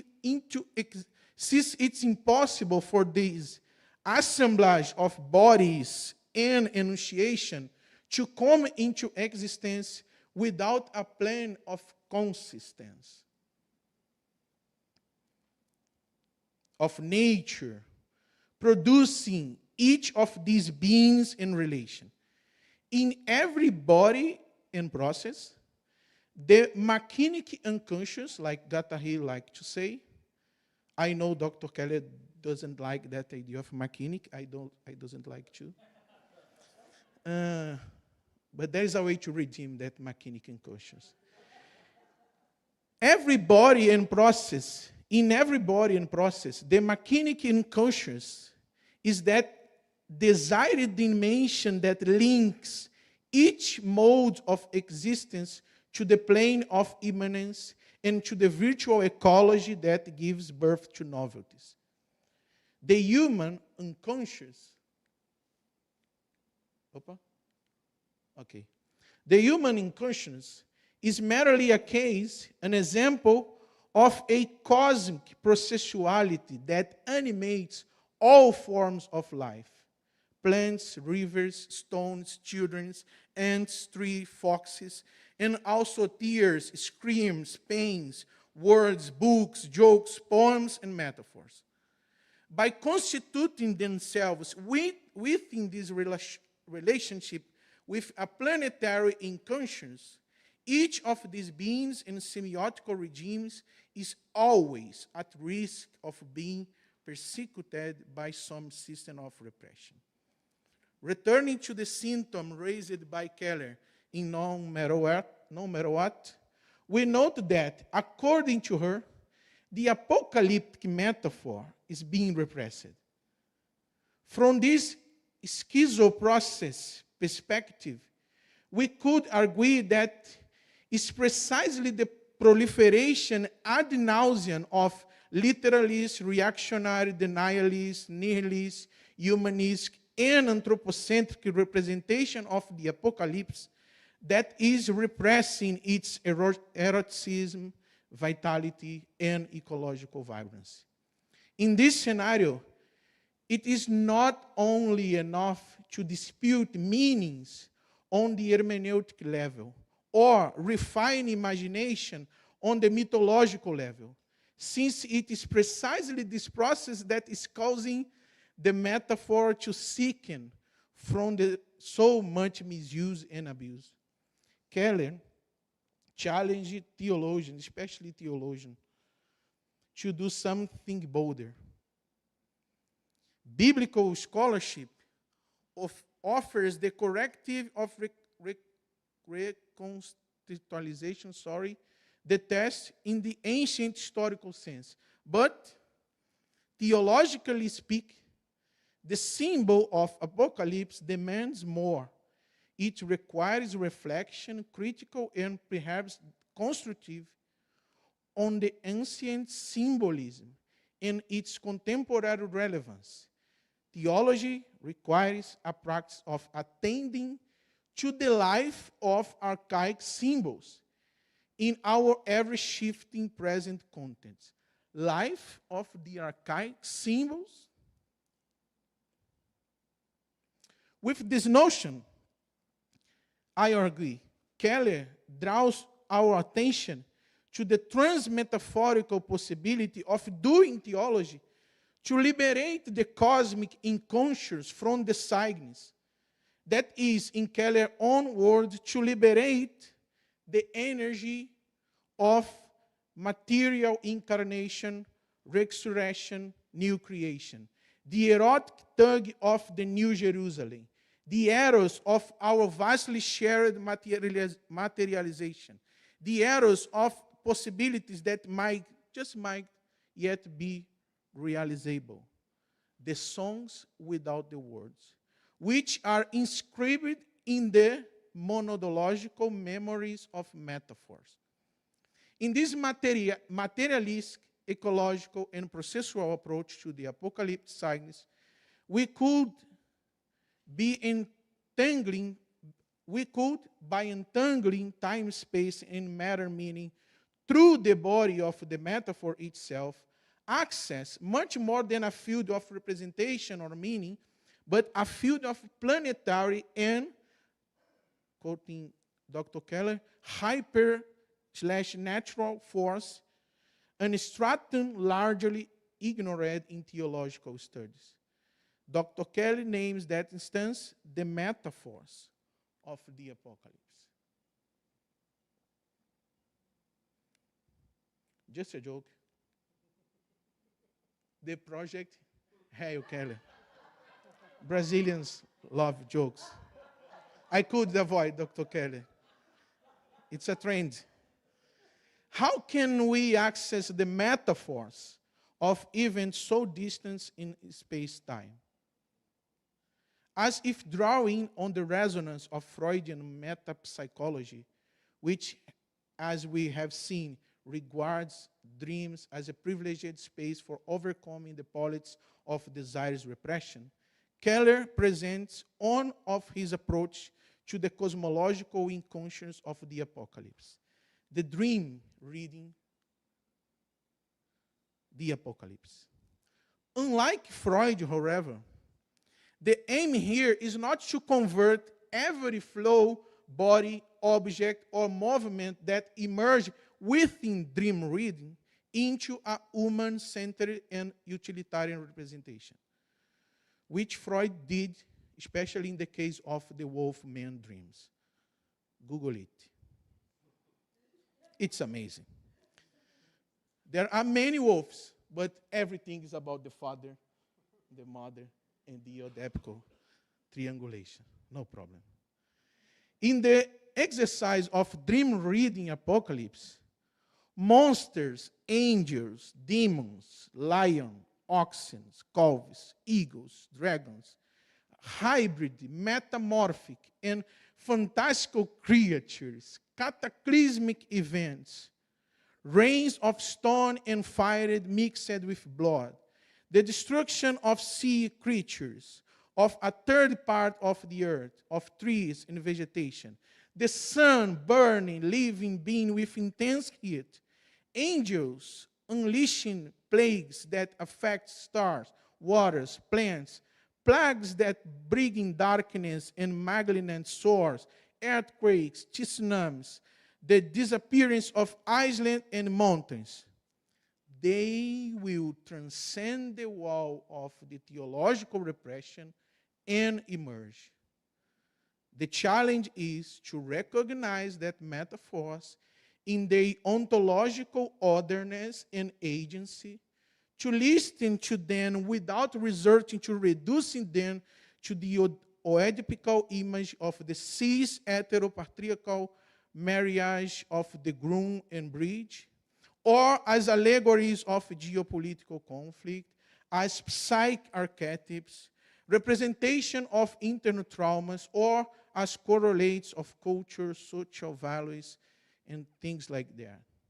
Dream reading in mindfulness, displaying the entirety of representation by over-trusting any experience.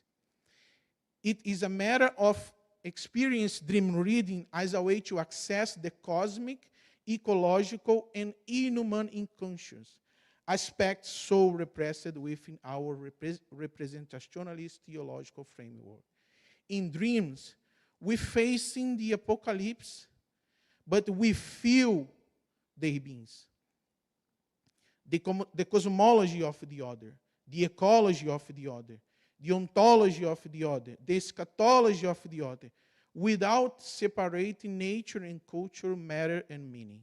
By dismantling the repressions of representation, the methodology of dream reading helps us to grapple with the nature-cultureness of a given community and discern the planetary becoming of apocalyptic signs.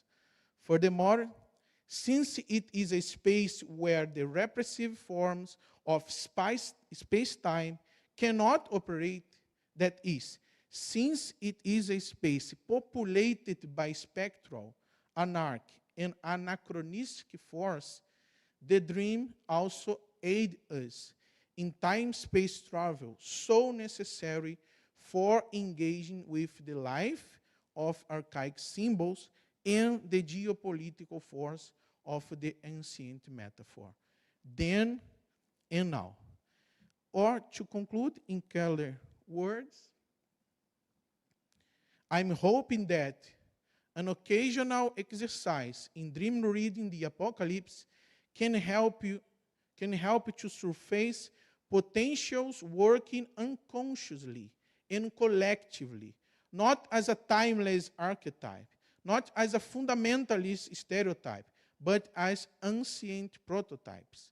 By keeping those methods conscious, prototype both reactionary and revolutionary, destructive and constructive, sacralized and secularized, we began to reconfigure the effects with apocalyptic mindfulness.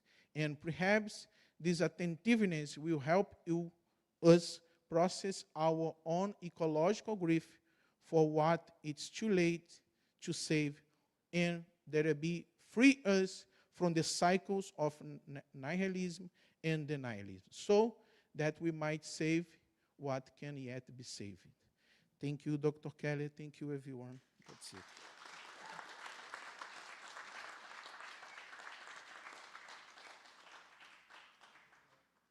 Thank you very much to all the presenters for their wonderful contributions. So now it is the time for us to ask questions. We're going to proceed in the same way. Please raise your hand and a microphone can be brought to you. Any questions for someone in particular? Carolina? Right here.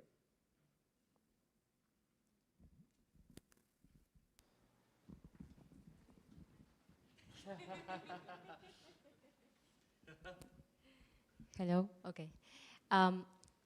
Thank you so much. I feel like all of you really became this kind of wave and interrelate one another in your presentations. So thank you very much. And yeah, but something that I have dealing with, and I feel like while each presentation was happening, it started to, I wouldn't say unveil, but maybe like it started to become a suspicion.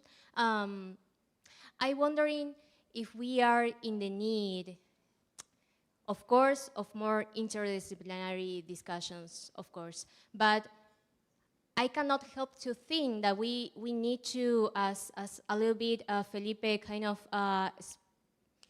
tackle us to do, well, tackle us sounds a little bit aggressive, but yeah, to think about the need of broader thinking, psychoanalysis kind of reimagining the narrative through which we propose theological and religious and society frameworks, because I feel like something that, for instance, as Lerato kind of invite us, right, to think about slow violence, sacrificial zones, or migration, and how these borderlands are being redefined, how the coloniality of power is being redefined, and how we relate to the matter, right?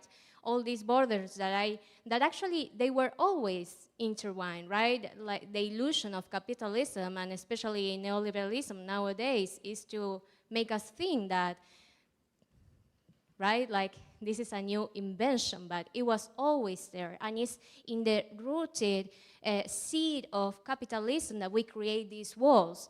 The funny thing is that now it's exploiting in United States face, but that was always there. So I wonder, what are your thoughts about how can we, if you have any, and I think that maybe this speaks more to Felipe, but if please shut up, Champ, and whoever you want to, how can we use Freud, Lacan, maybe Zizek, right, to those notions of how the unconscious is unfolding every single time to challenge how we speak about theology and not keep reproducing a narrative that is all the time mirror itself, but how can we go through to create another way of talking it in kind of process terms. Yeah, thank you. Yes, thank you. Thank you, Carolina. So, as a Brazilian ex-pastor, Baptist, post-Christian maybe, yes, I was trained to obey borders, thresholds, things like that, until I met the theology of becoming from Dr. Keller, and I think I become even more interested in crossing borders, and what I could say now is we are in a space and we are within a tradition that are already doing it in a very complex, rich, productive, and creative way. It's impossible, we talk about it, it's impossible to engage with readings, books, class, and process in that space without that kind of engagement, transversal engagement, transdisciplinary engagement. And then I think we already have a way to do it, following the people who are trying to do it, at least since 21 years ago in the TTC Colloquium. I think so. For example, we have a class every Wednesday talking about Marx and his connection with theology and economy, which means that it's impossible to engage just theologically without take a risk to be in conversation with those traditions. I definitely a kind of heretical pastor in my country just because of that. I never was able to follow just theological, strictly speaking, theological tradition, but crossing and mixing things like that. Yes, try to read The Clouds of Impossible, and you feel that thing happening. But thank you, Caroline. I think Brian can help you more in that sense.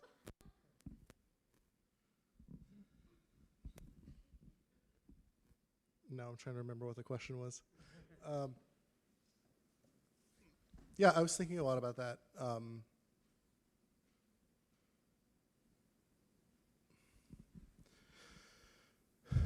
Because I think that is something that Latour is getting at, and also I'm going to engage this from a theological perspective.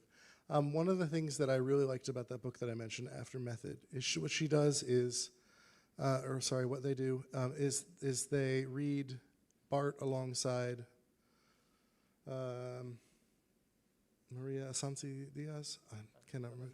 Yes, thank you. And it's this sense of like systematic and the constructive are the continental and analytical philosophy of the theology world. They are perhaps one of the biggest schisms. And she reads them alongside each other and says, we're not going to synthesize this. We are going to linger between both. We're going to allow the queerness of Ana Maria Sansi Diaz to read Barth, and we're going to allow Barth to read back. That Barth's kind of normative, nomothetical, the sense of the law, is really actually important, and she ends up in this place where she's, like, it makes me happy to say, but she's like ends up in this place with pragmatism and saying like, yeah, we make these things knowing that they're going to be the idols that we're building, and knowing that they have to be torn down, but hoping that we fail well and that we fail together into the future. So those things, like it's this complex thing where we do have to cross the borders, and we also, I don't want to say build borders, that's not where I'm going, but like there are the sense of finding delineations, finding analytical specificity can be really, really helpful. It's not all transdisciplinarity all the time, because to cross those borders, they have to kind of exist. But political context matters, so I'm not going to use the word borders. I don't know if that is helpful. Thank you. I was going to pass this question, but then you said something, and then I remember what you said. I think, number one, the people that you listed are the people that I'm trying to, in my personal scholarship, trying to move away from, because it's the Western way of doing, nah. And that's why I brought in Mbiti. That's why I brought in Sa and Bembe, because it would have been easy to bring everyone else that is on everyone's list. Because for me, it is not only inviting the dismantling of borders, yes, but it's also the building of bridges, right? Building of bridges, not with the list of my professori, we call him professori,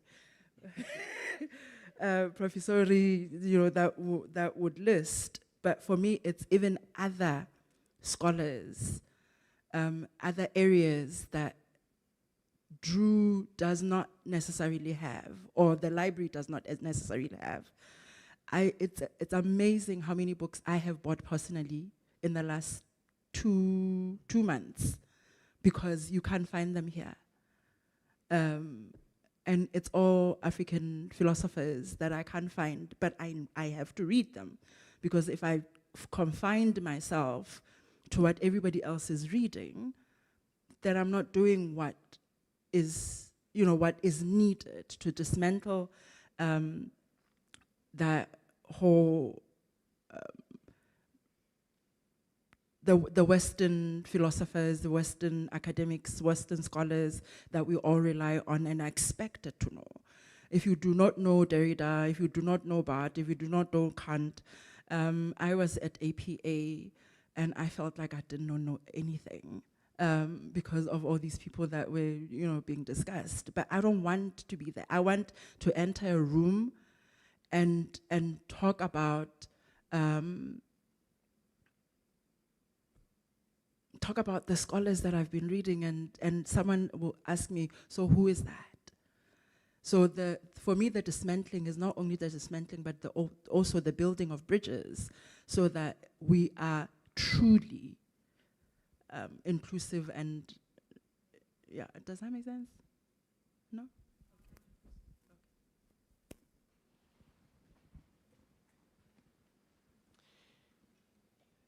Thank you so much. The confluence of the papers really was quite amazing. And I appreciated the way it started with just being presented in a provocative way. Oh, the image of the New Jerusalem is an image, made in the image of coloniality. And I was just thinking as the papers were going on, because I was wondering, why is that? Is it because of the walls? And, in some ways, Bethany, your paper, it's like the border moving within, all of a sudden problematizes that. And then also in the text, in Revelation, it was the people that didn't want to come out of the city, rather than people that were trying to get in. That was a key part of the drama. And Brian, your point about wanting to be constructive, and so do we solve this by just not building walls? And if we do that, is that liberation, or because maybe we're still standing in the same place whether there's walls around us or not? And I was reading it, and then I saw in verse 25 it said, "On no day will its gates ever be shut," which sounds, that's interesting, and I wonder if it's interesting to think about. Is that kind of what makes this a New Jerusalem? But then in the very same sentence it says, "On no day will the gates ever be shut, for there will be no night there." And I thought, wow, what, the detention centers, the places where lights are never turned off, the places where, the blackness, the luminous dark, and if there's no night, we can never dream. And so I guess I saw all these connected, and so maybe to put it in the form of a question, Yoon, since you started out with the first paper, I wonder whether, Yun, is it Yun? I think the question to you in terms of that, since you started with the text, I wondered, how do you deal with that part of the verse in terms of on no day will its gates ever be shut? Was that part of how you were thinking about while you were preparing your paper?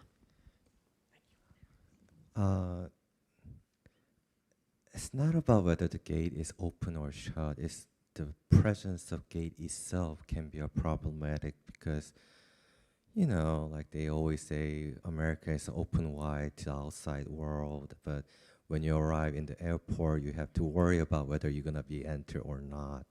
And if you continue to read the Revelation and New Jerusalem, although the door is open, there are definitely people who will never be able to enter because their names were not written in the book and they were considered unclean. So the gate and the wall, it's not about how they function, it's about their presence itself manifests the rejection. So it's not about whether we're gonna make the walls or not, because the wall is already there. It's about how can we dismantle that.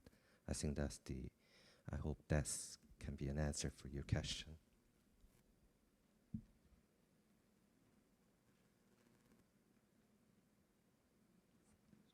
Any other questions? Or anyone wants to say more about this? Oh. That question about no nights make me remember a conversation between George Agamben and Walter Benjamin about how to be contemporary. It's a conversation about time, space, and like new ontologies like that. In a precise moment, Agamben,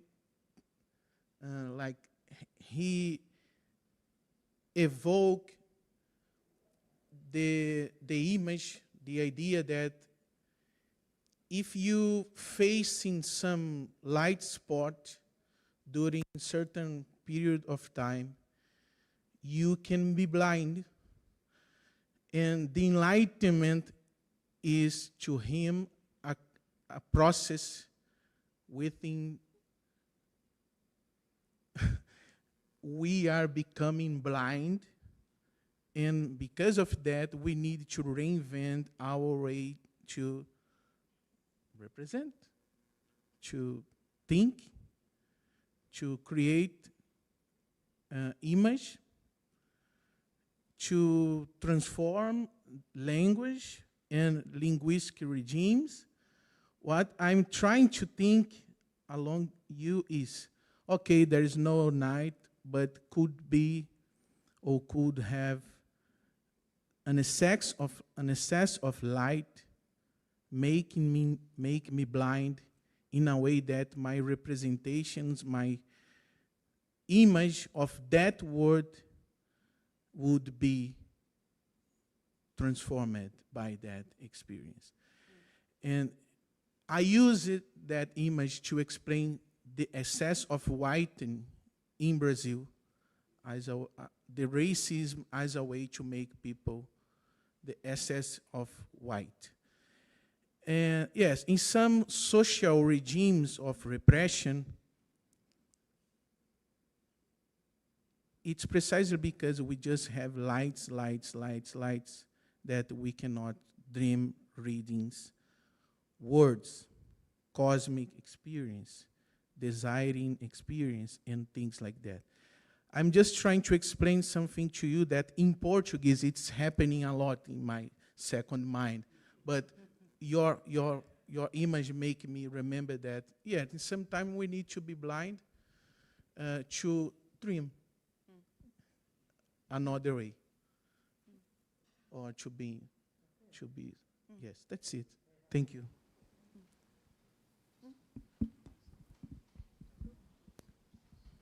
Well, unfortunately, we reached the time to finish.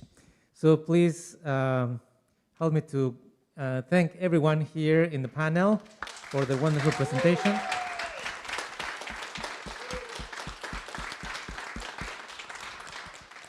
And Dean Sissengut, I think he has an announcement.